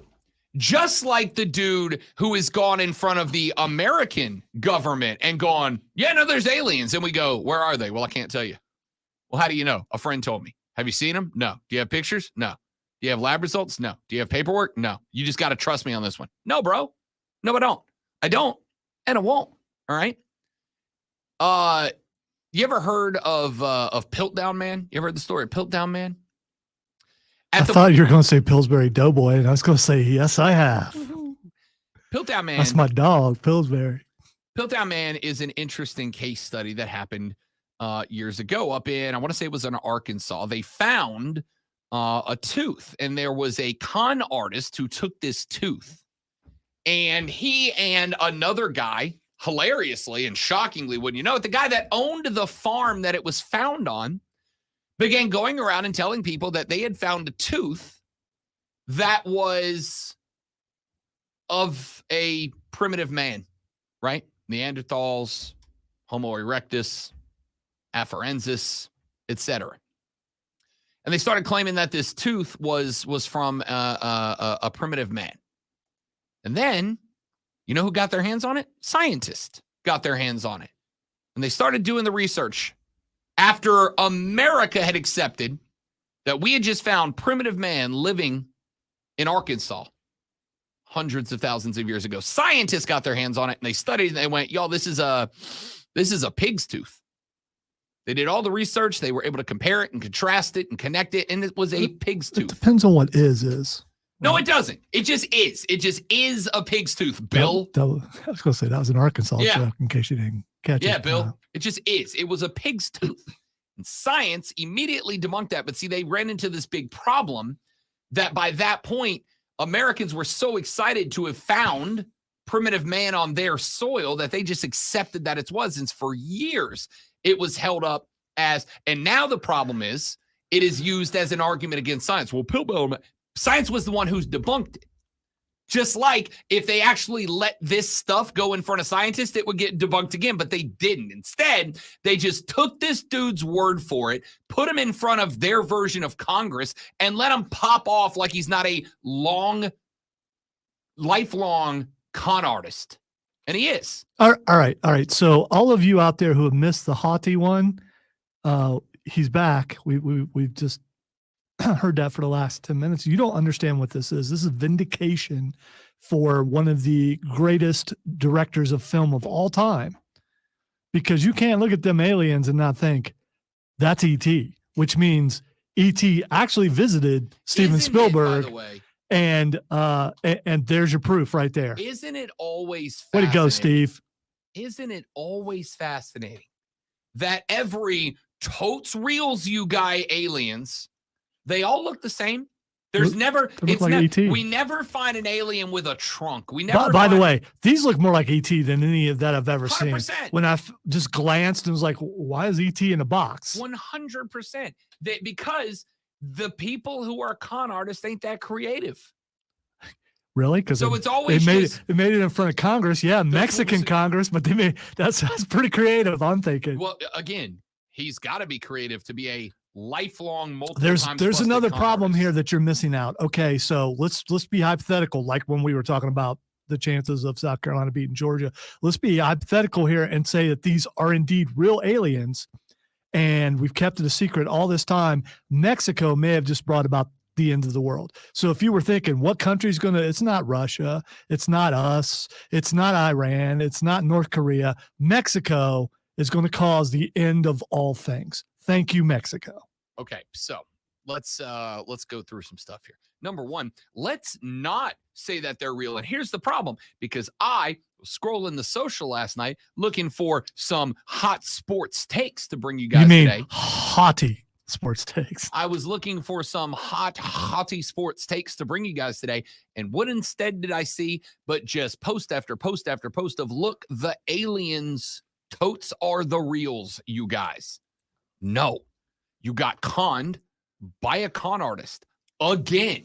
Again, just like the dude that somehow, I will never understand how a group of American congressmen, they are supposed to be, never are, but are supposed to be the best and the brightest amongst us that represent us in our legislative processes, how they got jacked by a con man and allowed him to sit in the halls of Congress and spew BS with no proof and no evidence. And now the Mexican government, supposed to be the best and the brightest amongst them, and clearly are not, allowed a dude who has been busted multiple times for being a con artist to show up with some salami slapped over spam with a face carved into it and go, "Totes real, you guys. Look at him. Look at this, is totally real." It's not. It never has been, and it wasn't. Bring me empirical proof or shut the hell up and let's stop doing this and let's focus on real stuff that is really real. Yeah, I have the spam with eggs and spam. Thank you. Spam. Keegan said, the coach from Bishop Sycamore said he saw the DNA results and it was super legit. There you go. That really makes it legit. It does. What a sports crossover at the end, Keegan. Well done. Let's take a break. We're back after this. Rob Alonso and you, the Rob Brown Show, rolls on. Aliens have not been discovered. It is the fan upstate. That won't. All right, guys. Another live read. Stay right there. We'll be right back.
All right, dudes and dudettes, we back. They're energy efficient and saving the business a ton on electric bills. I got them in the warehouse too. Nice. And get this, Duke Energy's Smart Path paid for almost 75% of the total cost. Wow, Duke Energy. How'd you get them to do that? It was easy. Just look up the Smart Path program. Duke Energy can help cover the cost of energy efficient upgrades for your business. Visit duke-energy.com/smartpath today. We get that guest we're talking about getting. We probably will fight each other trying to ask questions. No, it's my turn. No, it's my turn. Hopefully I didn't doom us to disappointment and get yeah, it was fun. Yeah, I wouldn't do that again. Luckily, we haven't had that problem.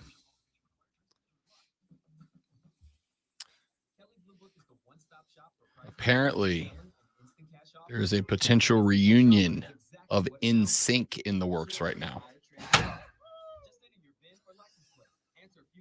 Leave that one on there. No. Leave it on there. No, Leave it on there. I'm not, man. Leave it on there. It's like cheating. I'm not doing it. All right, well then, I'll talk about it now since you're all here. 100% would go to that show. Are you pouting right now? No, it's always on the days when I have next to nothing that people like. As I was saying to Keegan and everybody else while you were out of the room, it is a game to see if I can find something at the beginning of the show and it make it till the end of the show. And it's either it's because we're all into the same stuff. It's hard to not, Finding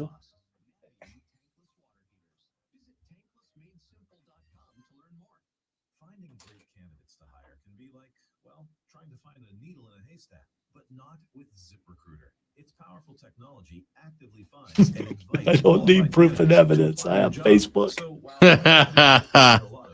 That's a good one, Steven. Or James said it, actually. My bad.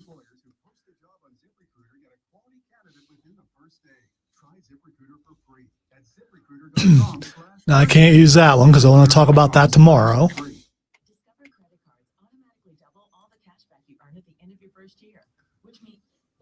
Hey, look, the other show's still in content. Did I read that right? Discover automatically doubles all your cash back? Yeah, that's what the script says. So if I get a Discover card right now, I can earn twice the cash back. And Steven bothered me earlier on saying that I was going to end up in another promo from the other show, I think. Cool. I show up for just a little bit and prove. I'm not going to say it until I have a bigger audience.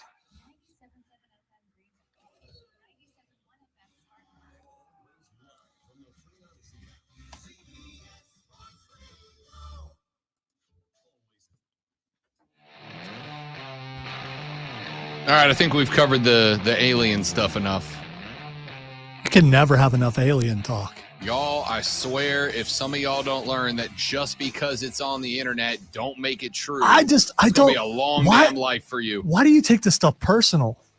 I mean, because the amount of people that I have seen go hook, line, and sinker, and if you can be fooled by a con man selling you alien bodies, you can be fooled by actual smart people who are selling you actually bad things. It is the same as watching people throw away hundreds upon hundreds upon hundreds of dollars on essential oils. Oh yeah, rub this on your eye. I saw a lady on the internet yesterday say that if you drop I won't say the company name, but this specific company's essential oils in your eye, you won't need glasses anymore. It will fix your vision. And she had hundreds of people on the internet asking for a form to order this stuff. I know you understand what placebo effect is, and I know you understand what the power of positive thinking is. So if this works for someone, and it doesn't work for other people, but it worked for someone, it's because they believed enough that it worked and it worked. Good for them. It doesn't work. But there is zero. Again, I don't. No, I'm not. I don't understand why you take this stuff so personal. Because I live in the country with you, and you have the same voice I do. And if you will fall for dropping oil in your face and you don't need glasses, or the aliens are here because a con man told you so, you will fall for actually important things that change the planet and the country for the worse. Once again, you're wrong. There's only one Rob Brown with the Rob Brown voice. And so I don't have the same voice as Rob Brown. If I did, I'd be a bigger star than what I am now. Anyway. Which is not very big. Anyway. I mean, I'm large, but, I'm anyway. FAU is the biggest game Clemson's played in a while.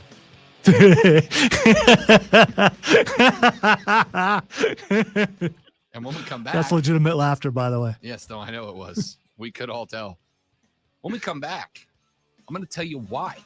Because in the last hour of the show, I'm going to talk about the sports. All right? I just am. That's what we're doing. No more aliens, no more essential oil. Maybe Travis Kelce and Taylor Swift, we'll see. The Rob Brown Show rolls on next with sports stuff on the Fan Upstate.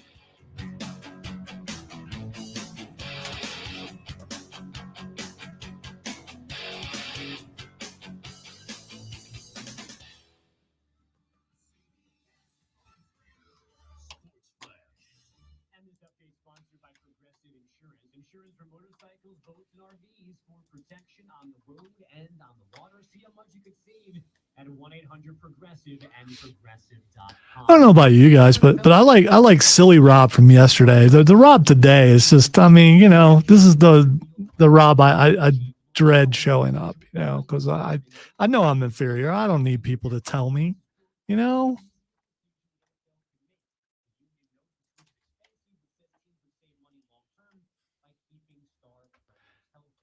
And yes, I want aliens to be real just so Rob will be wrong. I don't think that's a bad stance. Again. So when the ray gun is about to destroy this building, I want to be able to look at Rob and go, see, you were wrong.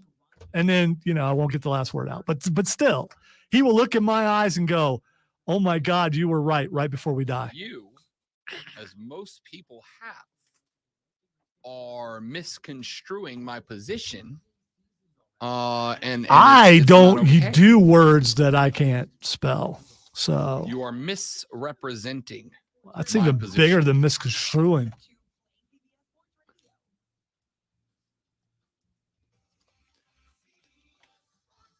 I'm not misrepresenting. I'm not misconstruing. I'm not miss anything.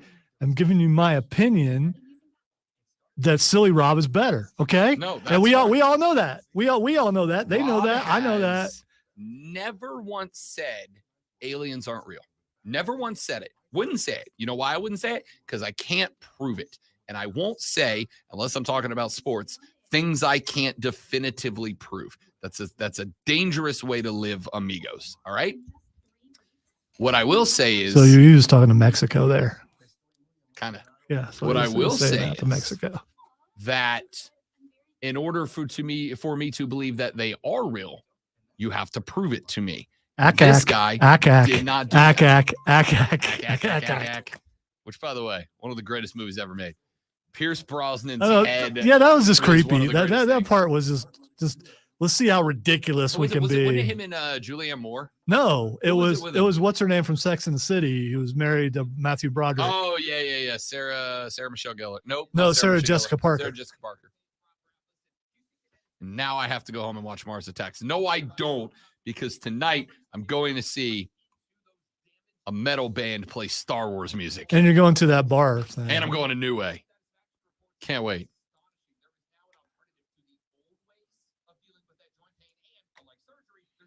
You sure you're doing all that? Because you'd already forgotten and you were pretty excited about it. So I'm a little worried. Now, Keegan and I had a whole conversation yesterday. Hey, Rob, where are you? We're here, dude. Where are you at? Keegan, if you're still watching, you might want to, send him some remind text, but we know he won't look at them. Although Alex told me how to get you to read texts. Dude, he has come up with this new game where he's trying to get me to awkwardly mention his name on the air at inappropriate places. But I always work it into a tease for the Saturday morning scramble because I'm a professional and I'm good at this. Well, if there's money involved, he should have come at me. I'll say his name every single.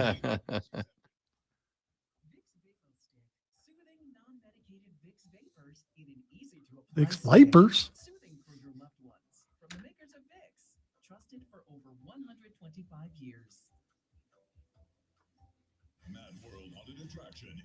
I love Vicks.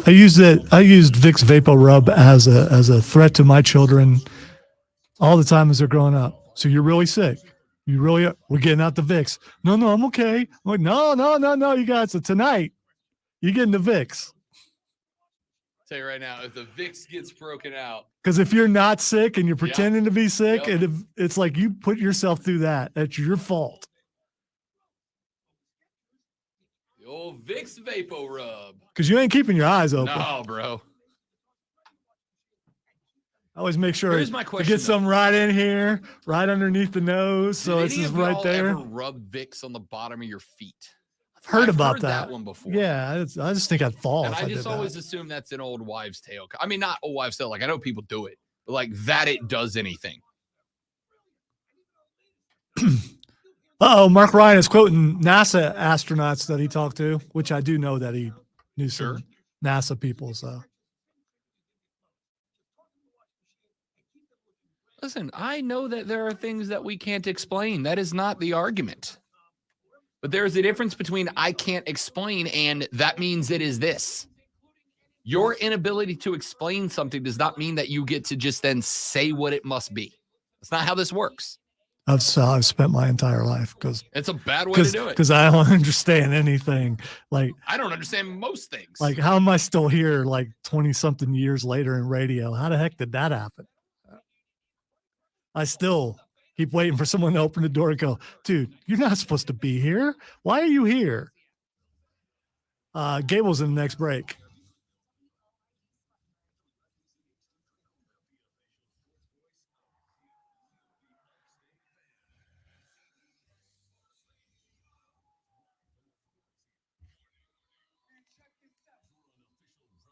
You got any X stuff, like DM me, don't tell him, because I'm like I'm trying to find stuff and I might need some help.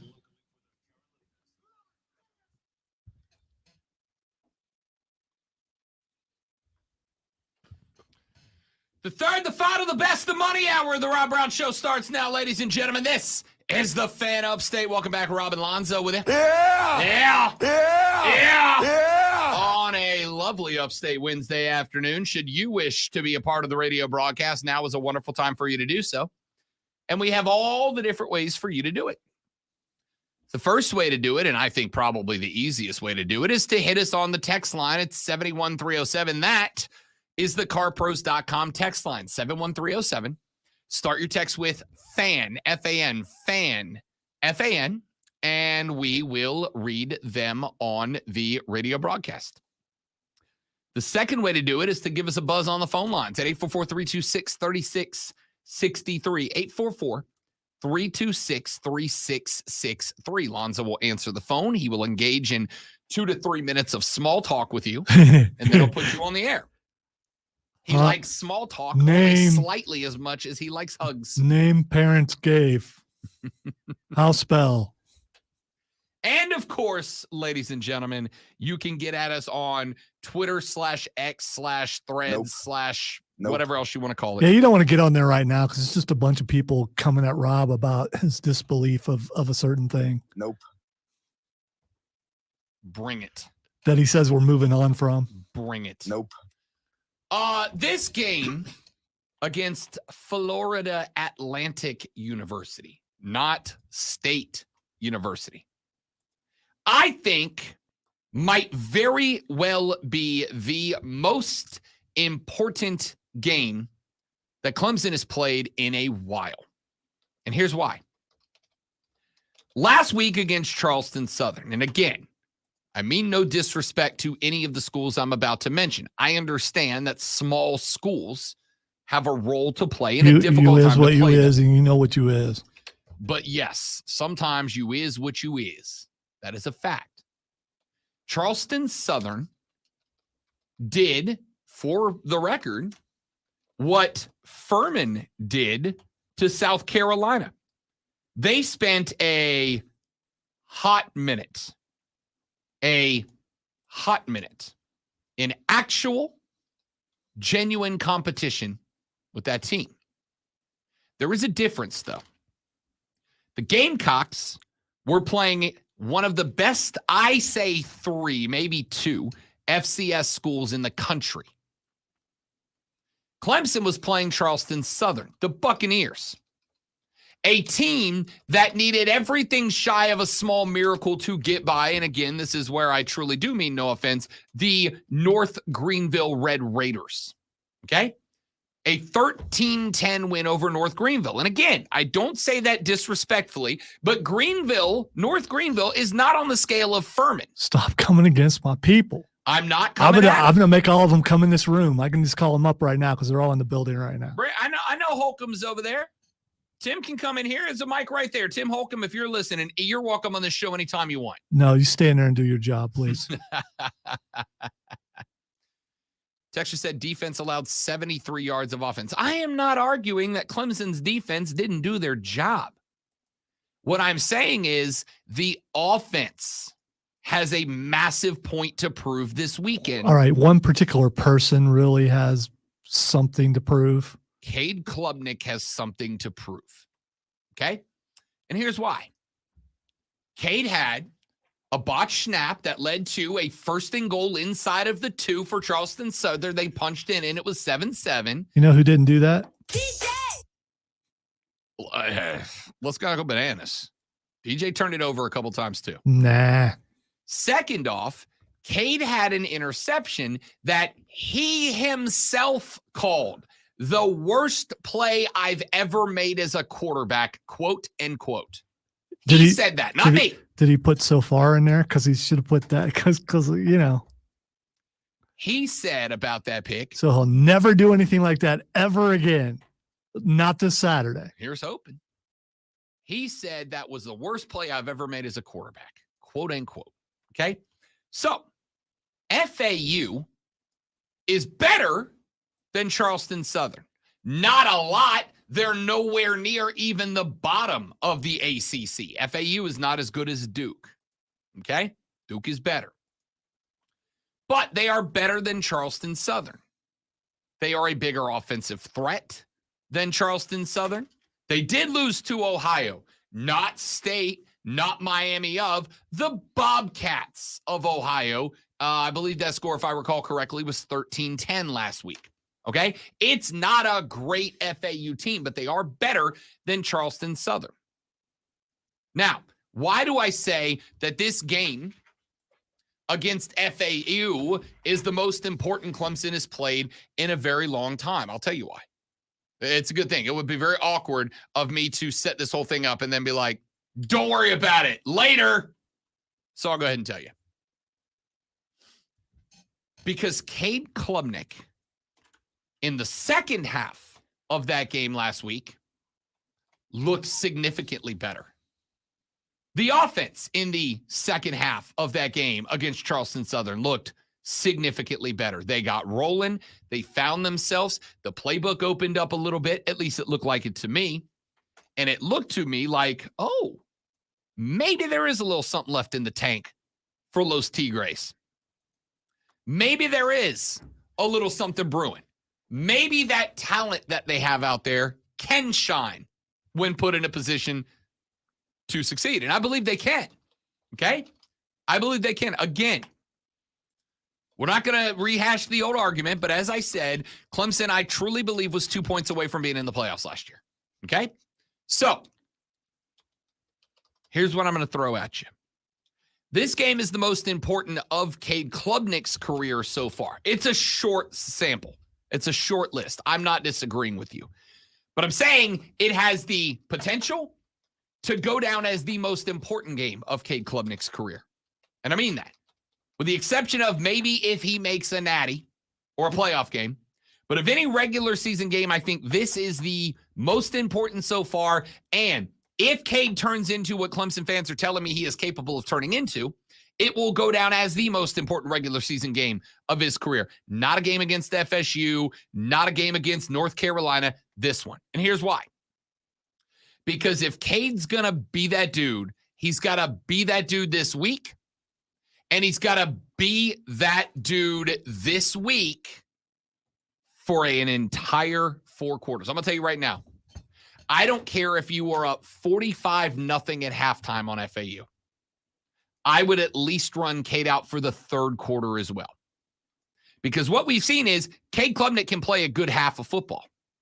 He did it last Saturday against Charleston Southern.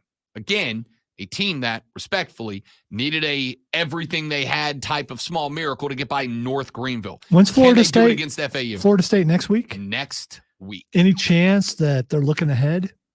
Florida State? No. That Clemson is looking 100%. ahead. 100%. And that's where I was going. If you are, I know you don't want to show anything to FSU. I know you want to save a little something. You want to save a couple of pages out of the playbook to try to catch the Noles by surprise next week, because that is a massive game too. That is why I cannot even mitigate it, incensed that game is at noon next Saturday. No justification for that. None. But that's a different conversation. We'll come back to it next week when I complain all week long. That game is massively important because if Florida State comes into Death Valley and beats Clemson, not wins, beats them. If it's a 3-point FSU win and it's a hell of a game, great. Hey, the ACC is a 2-horse race now, right?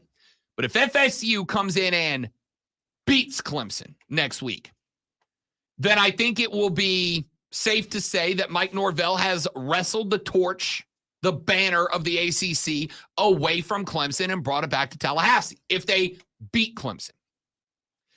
So I know you don't want to give everything away.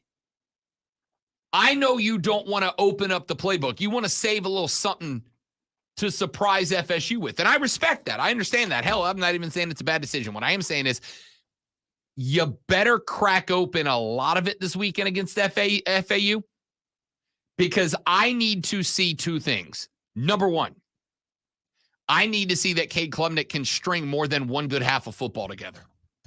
I just do. I got to see that the INTs have gone away, that the fumbles have gone away. I need no botched snaps. I need no, I got fooled by the coverage. All that's got to go. You need to, and I mean this, decimate Florida Atlantic. Show no mercy, fly the colors, take no prisoners, no quarter shall be shown. You need to you need to beat FAU so bad that they think about closing up the program. That's how bad you need to beat them. It needs to be a program-ending defeat.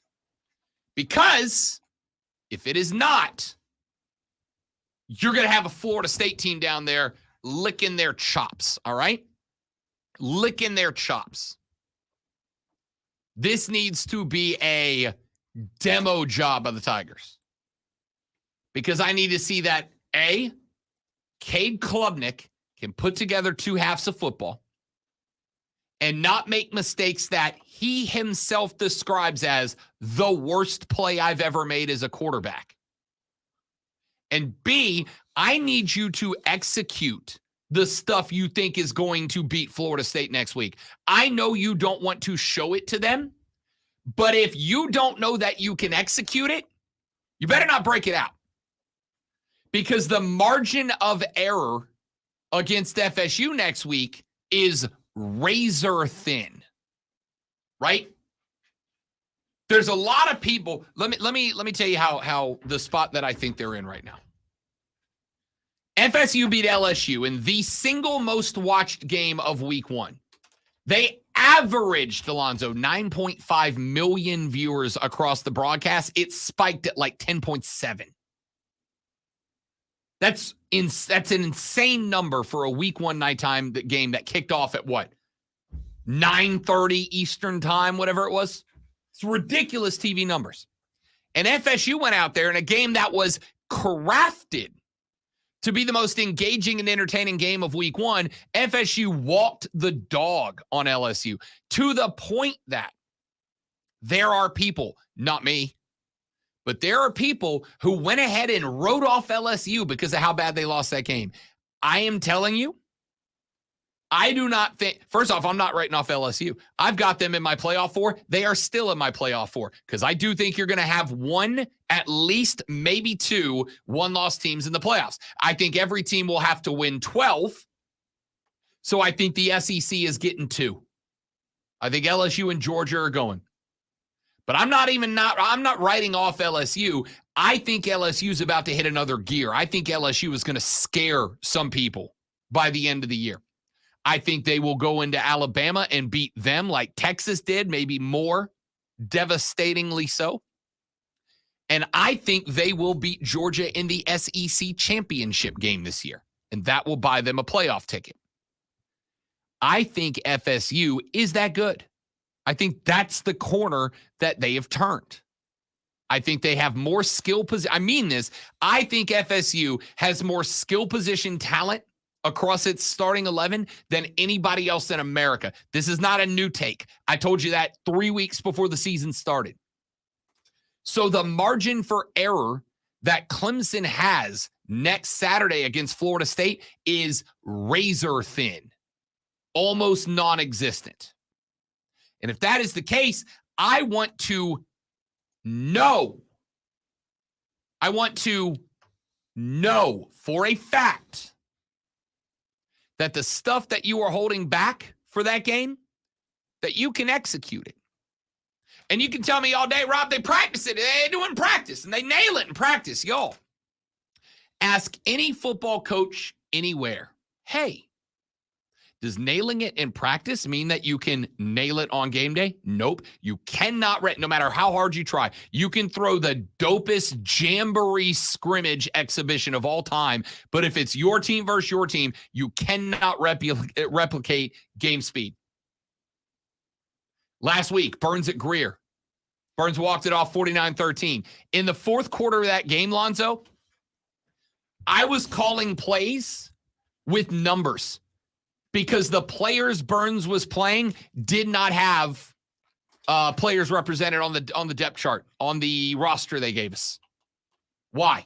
Why were they putting in JV guys who will never see another varsity game this year?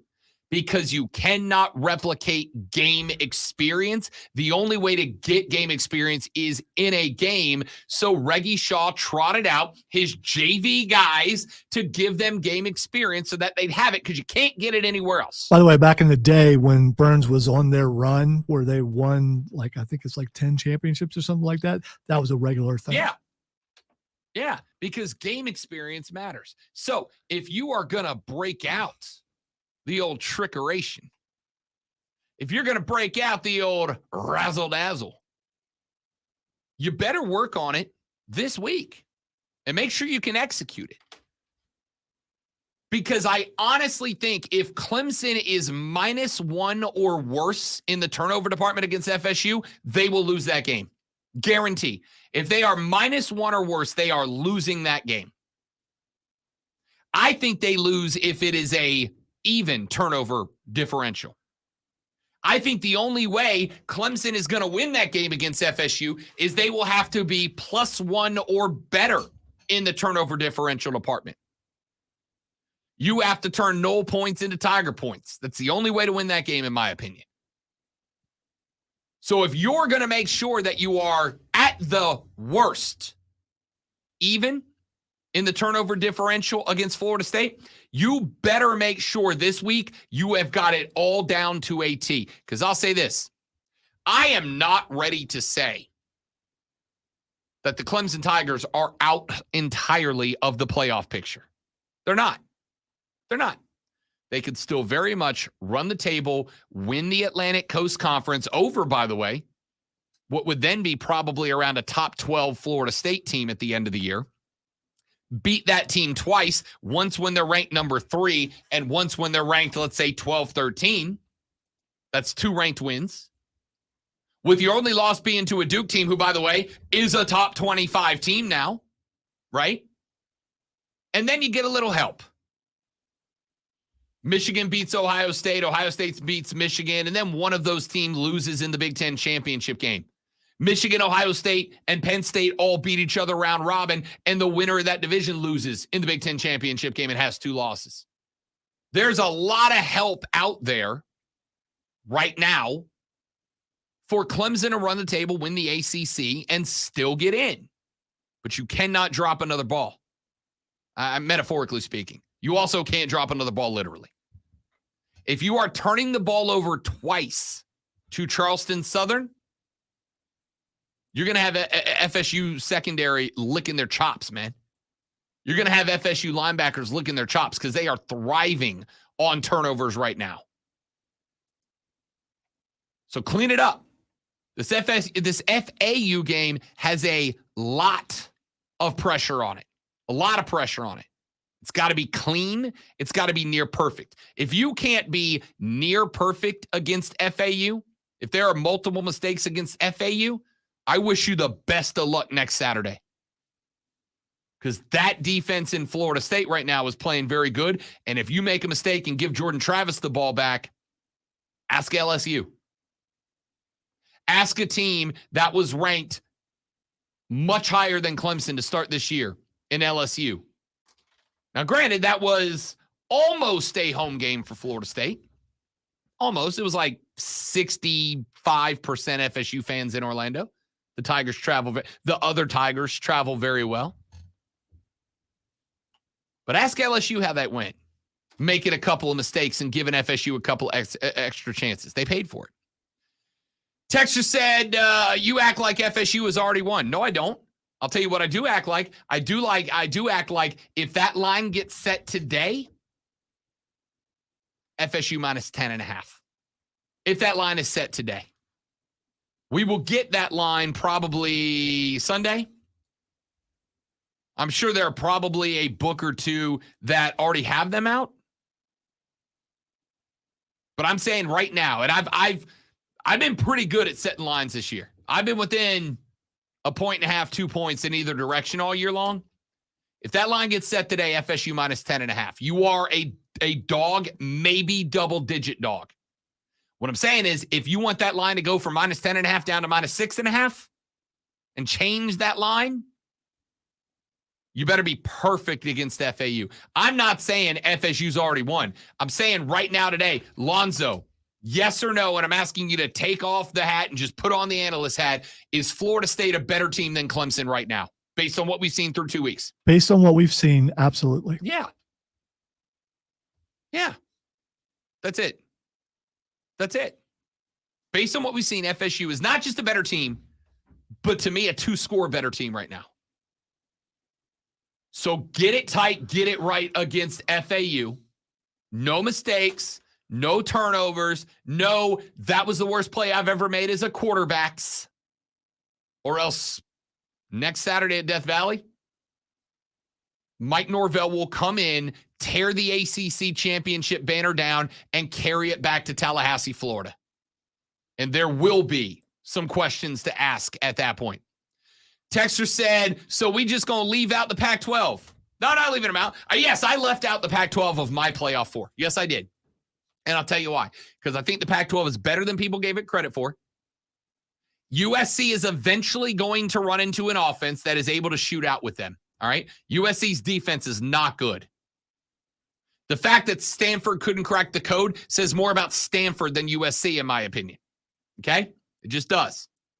Oregon can run under Bo Nix with USC. They're not as good at the quarterback spot, but they are as good everywhere else. Oregon can run with USC. Washington with Michael Penix Jr. can run with USC. That can be a shootout. Utah beat USC not once but twice last year. A USC, that team that had Caleb Williams pulling the calls. They beat them twice.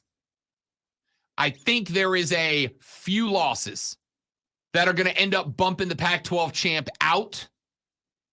I think there are 2 one-loss teams out of the SEC. We know the SEC gets bonus points. My question is, who fills up the other spots? Today, I've got it as 1 team out of the Big Ten in Michigan. I had LSU and Georgia out of the SEC and FSU as your ACC champion. Is there room for Clemson to still climb in there? Yep. But you got to beat Florida State next week.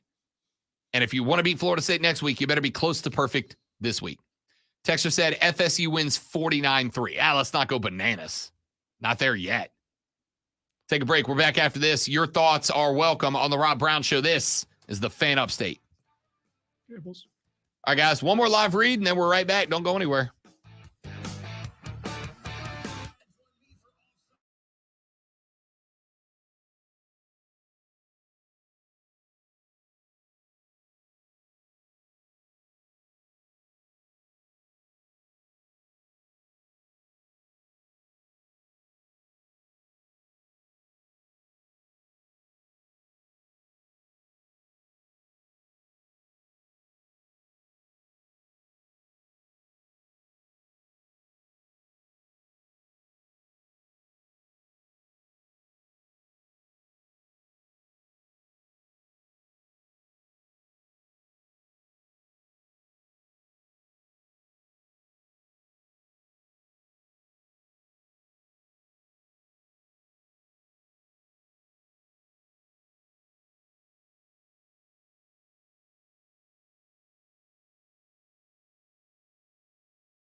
What do I want to ride a I didn't know. I was Swiffer? trying to figure out how your dream was a Swiffer. I'm not a witch. I don't need to ride a duster.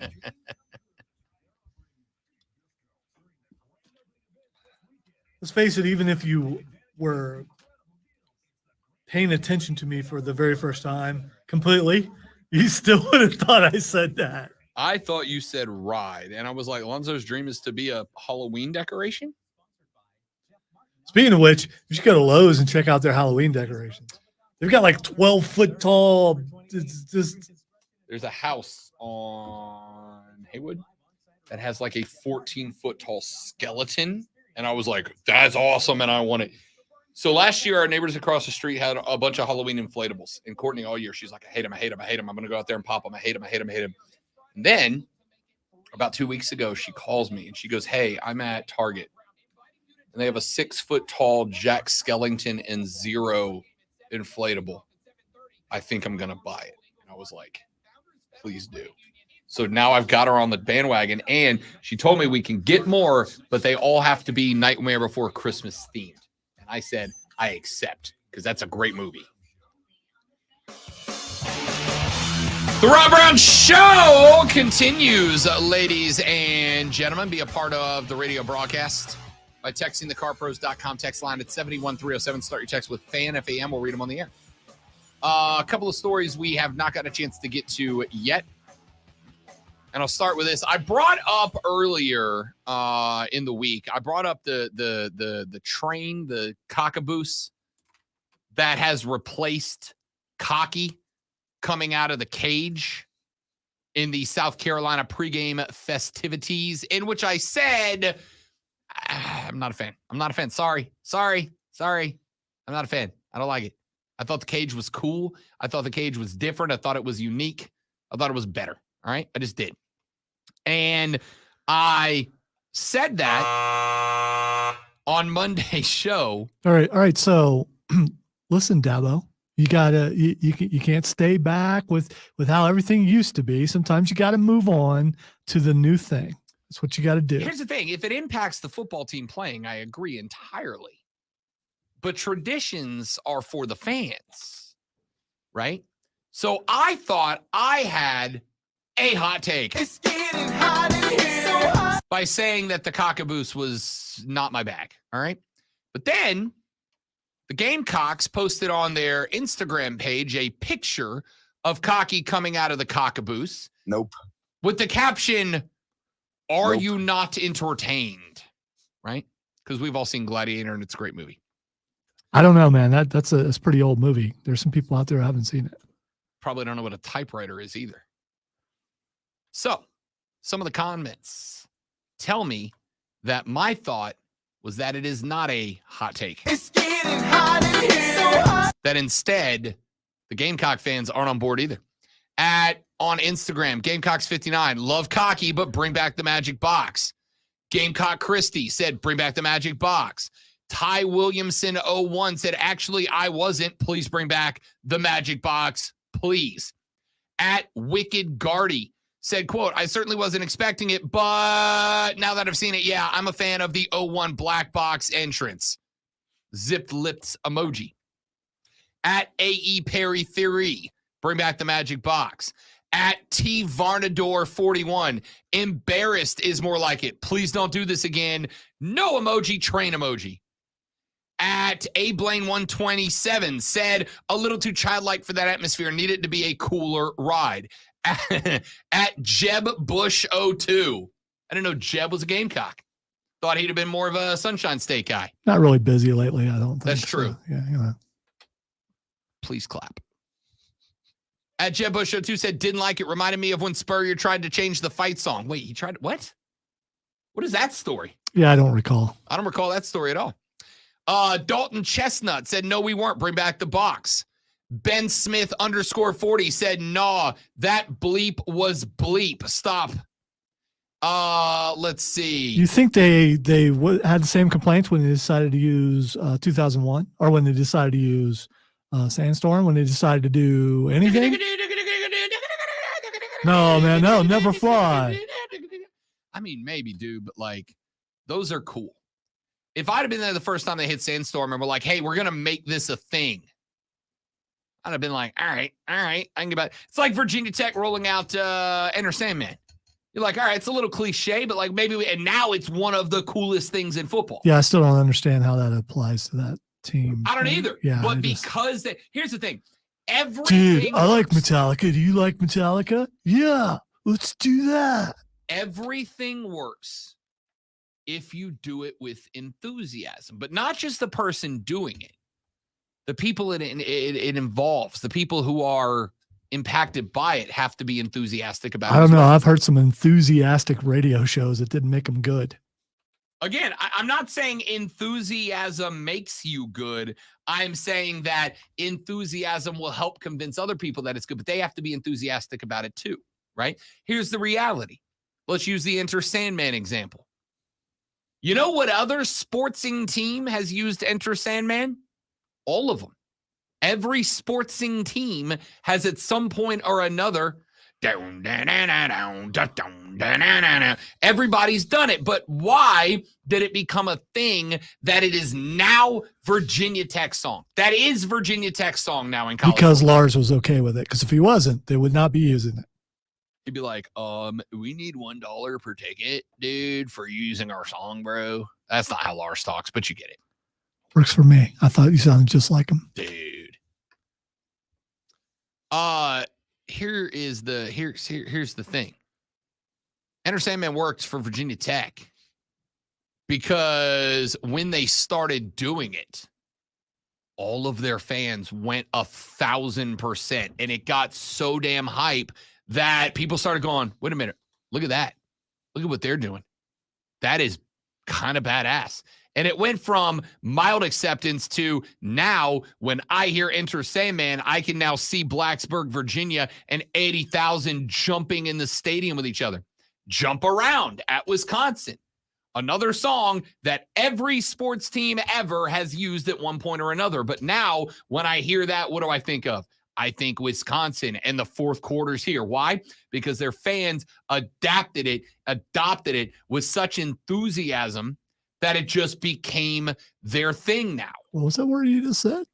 Enthusiasm. That's what I thought you said. Okay. Enthusiasm. You got to have enthusiasm. They took it, they ran with it, they made it their own. Now, I'm not saying that won't be the case for the Cockaboos.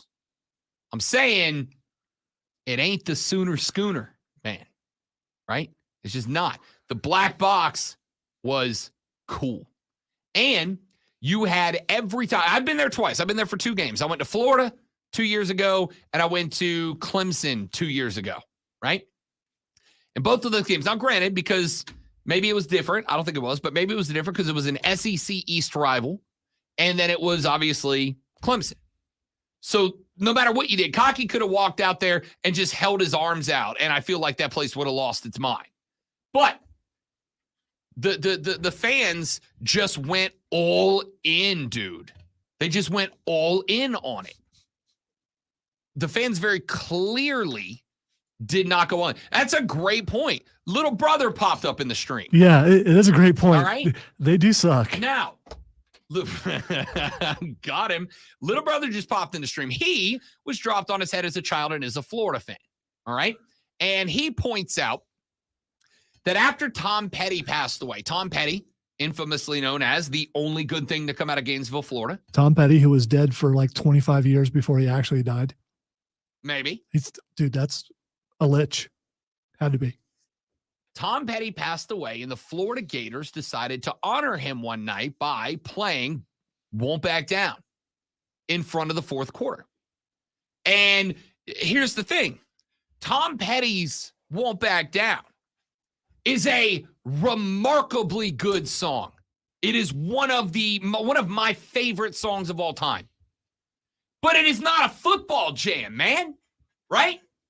It's third down, and I won't back down. Like, it's not a football song. But then they did it in the stadium, and they're like, hey, we're going to do this to memorialize Tom Petty. And then the entire 100,000 strong at Ben Hill Griffin Stadium started ripping into that song and singing it. And now it is a badass tradition in Gainesville that more of you would know about if the Gators weren't bad at football for the last couple of years, right? It's a great tradition, but it's only a great tradition. Why? Because the fans went all in on it. Here's what I've said, and I'll say it again. Trying stuff is great. Trying stuff is phenomenal. But if you get over half the feedback from your fan base going, not a fan, and there are some comments out there like at Ginger So Tile that said, loved Cocky's new ride. How do you test market something like that, though? I mean, how do you find out that if it's going to work or you don't? You got to do it. You do it. I mean, you could go ask people, hey, does this look cool? Yeah, I like it. Yep. Or I don't like it, whatever. But until you put it out there in front of that many people, you don't know what it's going to do. You do it. You try it, and sometimes you're going to go, oh, dang, that worked, right? I'll tell you right now, I've been in a band 15 years. We have a lot of stuff that we do every show because the fans lose their mind every time. We got a choreographed dance to Don't You Forget About Me that we do. Why do we do it? Because one day we got bored. We were like, what if we did the montage when they're playing that song in the movie? Not that song in the movie, but the song in the movie. The Breakfast Club. Yes. The Breakfast Club, where it shows all the characters dancing with different combinations of the characters. And you get the one where the three dudes are up on the banister and they're doing the walk back and forth. Like, we do that now. And then you got Emilio and John Bender doing the thing where they walk back and forward with their feet. We do that now. And we did that because the first time we did that at a show, just goofing off, people lost their minds. And we're like, oh, that's the thing we do now, right? Because you try something. Quit leaving out Anthony Michael Hall. Anthony Michael Hall. Come on. Respect to Anthony Michael Hall. When you do something, if it works, you leave it. And if it doesn't, you ditch it and you try something new. Listen, first off, love the cockabooses at the stadium too. I've said since I moved here, like my next Gamecock related goal, like my next Clemson related goal is I want to run down the hill. All right. I'm probably going to tear a quad, probably going to Vince McMahon myself, but I want to run down the hill. Aaron Rodgers or something. Yeah. But I want to run down the hill. It might be too soon. No, not at all. Somebody this morning, I was listening to another show on the way in, and they were doing, what is the Achilles heel of each team? And the guy goes, what is each NFL's team Achilles heel? I probably shouldn't use that phrase right now, right, Jets fans? And I was like, oh, got him. My next Tiger-related thing, I want to run down the hill. All right. And I think anybody who's ever seen it Have you seen it? I've seen it. It's not that impressive. I've seen the hill. It's not really. It's just a mountain. Right, but let's be honest. I mean, let's be honest. Yeah. If you want to run down the mountain, that's up to you. Cocky coming out of the magic box was literally a dude in a bird suit coming out from behind a shower curtain. But it works because of what's around it. The hill work. I'm going to tell you right now, the hill by itself, like just the concept of football team runs downhill, not that impressive. But when you stick it in the middle of Memorial, when you stick it in Death Valley, and you got 77,000 Tiger fans losing their damn mind about it, it actually is pretty cool. Camera angles make it look more impressive than what it really is. I have been there. I have been there. By the way, Rob, so have I. Yeah. I've been there. Wow. Okay. I have been there twice. I have watched that entrance twice, once from closer to field level and once from the press box. And I will tell you, both times, I was like, it's actually kind of cooler than I thought it was going to be. I'm more impressed when Dorman does it. Sure. Not me. I was like, damn, it's actually pretty cool in context.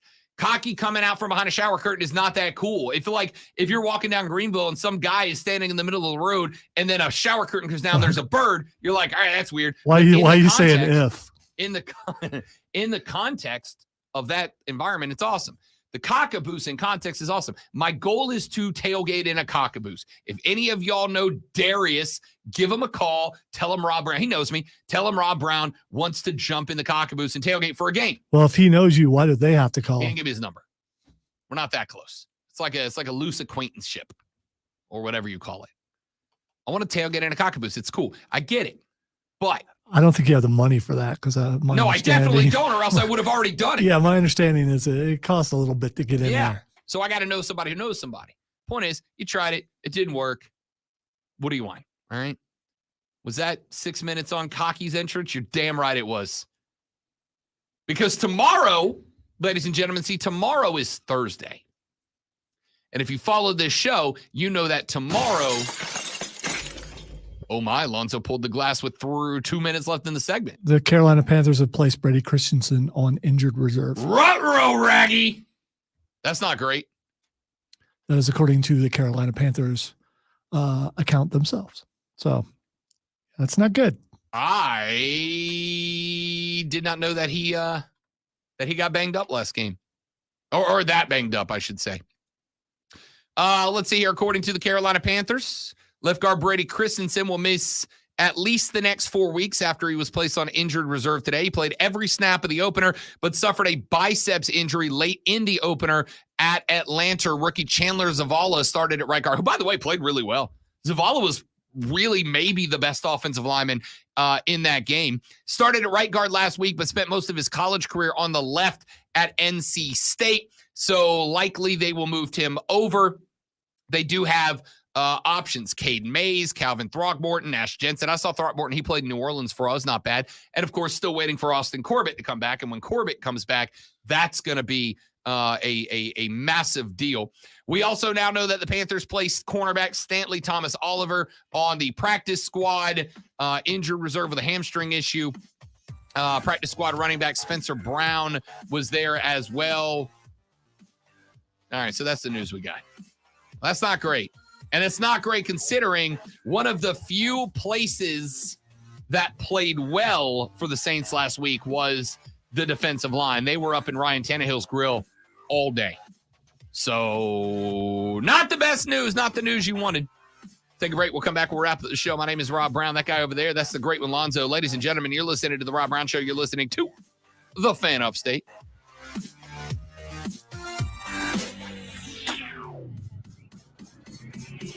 Out here making mole mountains out of hills. I'm Chuck Sanders. Here's the sports flash on the Fan Upstate. The Braves beat the Phillies 7-6 in 10 innings in Philadelphia last night. Atlanta can wrap up their 6th straight division crown with a win today over the Phillies. Matt Olson tied Atlanta's season home run record with his 51st. Marcell Ozuna hit a 3-run shot. Ronald Acuna Jr. had a 2-run blast. Atlanta blew a 6-1 lead, but won it on Eddie Rosario's RBI single that scored the automatic runner. Philadelphia is the National League wild card leader. Bryce Harper got his 1500th career hit on his 17th homer of the season in the 8th. Bryson Stott had a 2-run homer in the 8th. The Panthers have signed cornerback Lamar Jackson to the practice squad. Carolina's secondary took a big hit in Sunday's loss to the Falcons when J.C. Horn left the game with a hamstring injury. Former Bears running back Tariq Cohen is planning to sign with the Panthers practice squad. The Fan Upstate is your home for Furman Paladins football play-by-play all season long. Catch every game right here live. Download the Odyssey app, search the Fan Upstate, and listen anywhere on your phone. I'm Chuck Sanders with the Sports Flash on the Fan Upstate. I'm Omar Reese with NFL Network Now on the Westwood One Radio Network. After one of the most anticipated seasons in Jets history, Aaron Rodgers' season is done after 4 snaps. Head coach Robert Saleh announced that an MRI revealed that Rodgers did in fact tear his Achilles Monday night in the Jets win over the Bills. It officially placed Rodgers on injured reserve. When asked how disappointed he is, the coach let it be known his heart goes out to number 8 more than anyone. I feel more for Aaron than anyone. He's invested so much into this organization, so much into this journey that he's embarked on, and wanting to be a part of what we've got going here, and how much he's invested in not only this organization but his teammates, himself, this fan base. Saleh reiterated that Zach Wilson is now their starter. This has been NFL Network Now on the Westwood One. Well, yeah. I mean, who else would be? I mean, at least right now, he's got to go with it. Yeah. The ones who fuss, tinker, and sweat the small stuff. Because you know the tiniest thing can make the biggest difference when it comes to keeping business moving. We get it. We're the same way, offering access to product experts to help you quickly and easily find what you need. So whatever your industry, you know you're always getting professional grade products. Call, click Grainger.com, or just stop by. Grainger, for the ones who get it done.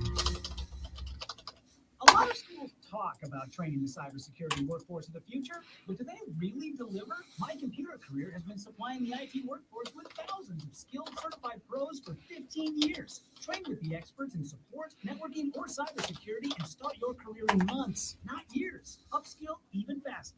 On campus or live online, qualified students may get financial aid, including the GI Bill. My Computer Career, accredited, acclaimed, effective. Take the free career evaluation at mycomputercareer.edu. We were walking through Lowe's, buy the Halloween stuff, and Lisa got ready to push a button. I was like, do not push that button. And she pushed it, and there's a little witch. You would have passed out. She almost did. So what it did, instead of doing the hee kind of thing, the neck pops up a foot. It's just like, boom, instantly. And she's just like, oh. I was like, I told you not to push. Why would you push that button?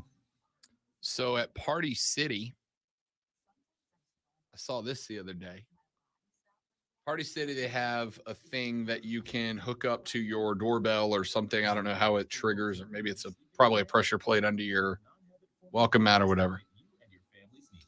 But you lay it down next to your porch, and I guess you either cover it or behind some bushes or something. When you push it, this enormous skull with two hands like springs forward.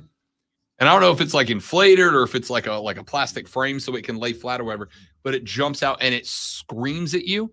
And I told Courtney, I was like, if that happened to me, I would crap my pants on somebody's front porch. 100%. I'd be like, never mind, gotta go home. See you when I see you. I would moraz myself right on the spot.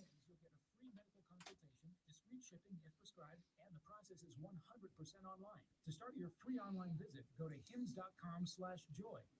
So I've had a debate on Saturday about whether for Halloween I should be Ghost Rider or if I should be Jonah Hex. And everyone wants me to do Jonah Hex. But the problem with Jonah Hex is I will have to get some latex and I will have to figure out how to. I mean, I know what you do. You put it over till it dries and you just open your mouth and hopefully it stretches and doesn't break.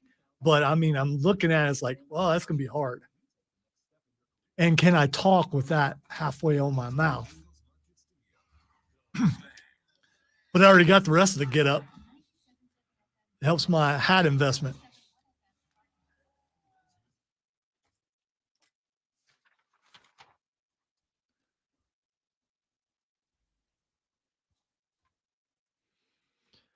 All right, time to ask Rob what the X is going on. Yeah, there's just disappointment in my voice because every time I come up with something, everybody else got to spoil it. But I found some stuff. The first thing that I want to ask what the X is stoner cats. Huh?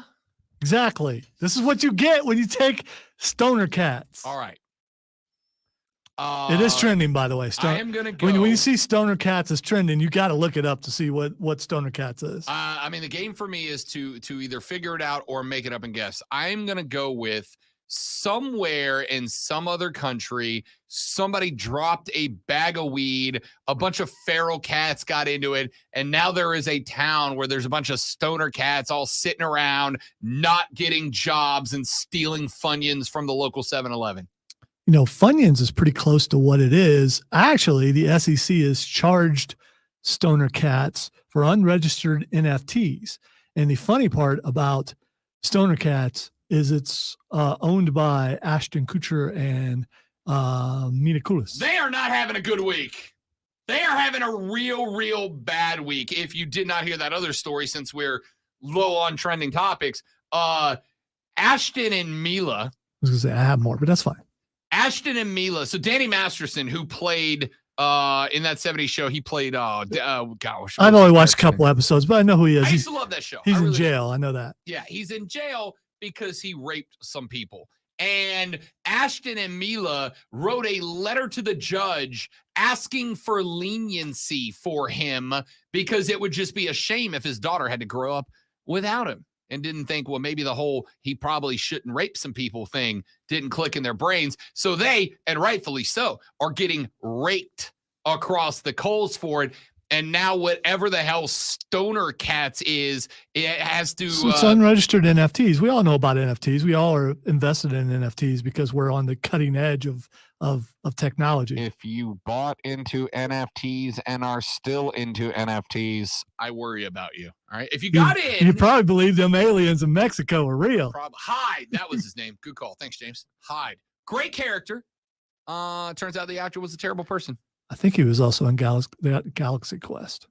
Was he? Yeah, I believe so. That's one of the best movies. Yeah, and he might be one of your favorite characters. If I recall, I believe that's him. I could be wrong. I'll have to look it up. All right, let's get one or two more in here. All right, the next thing is Exen is Ahsoka. So the new episode would have dropped last night. Yes, it did. I'm gonna tell y'all, and I told this to Zoe.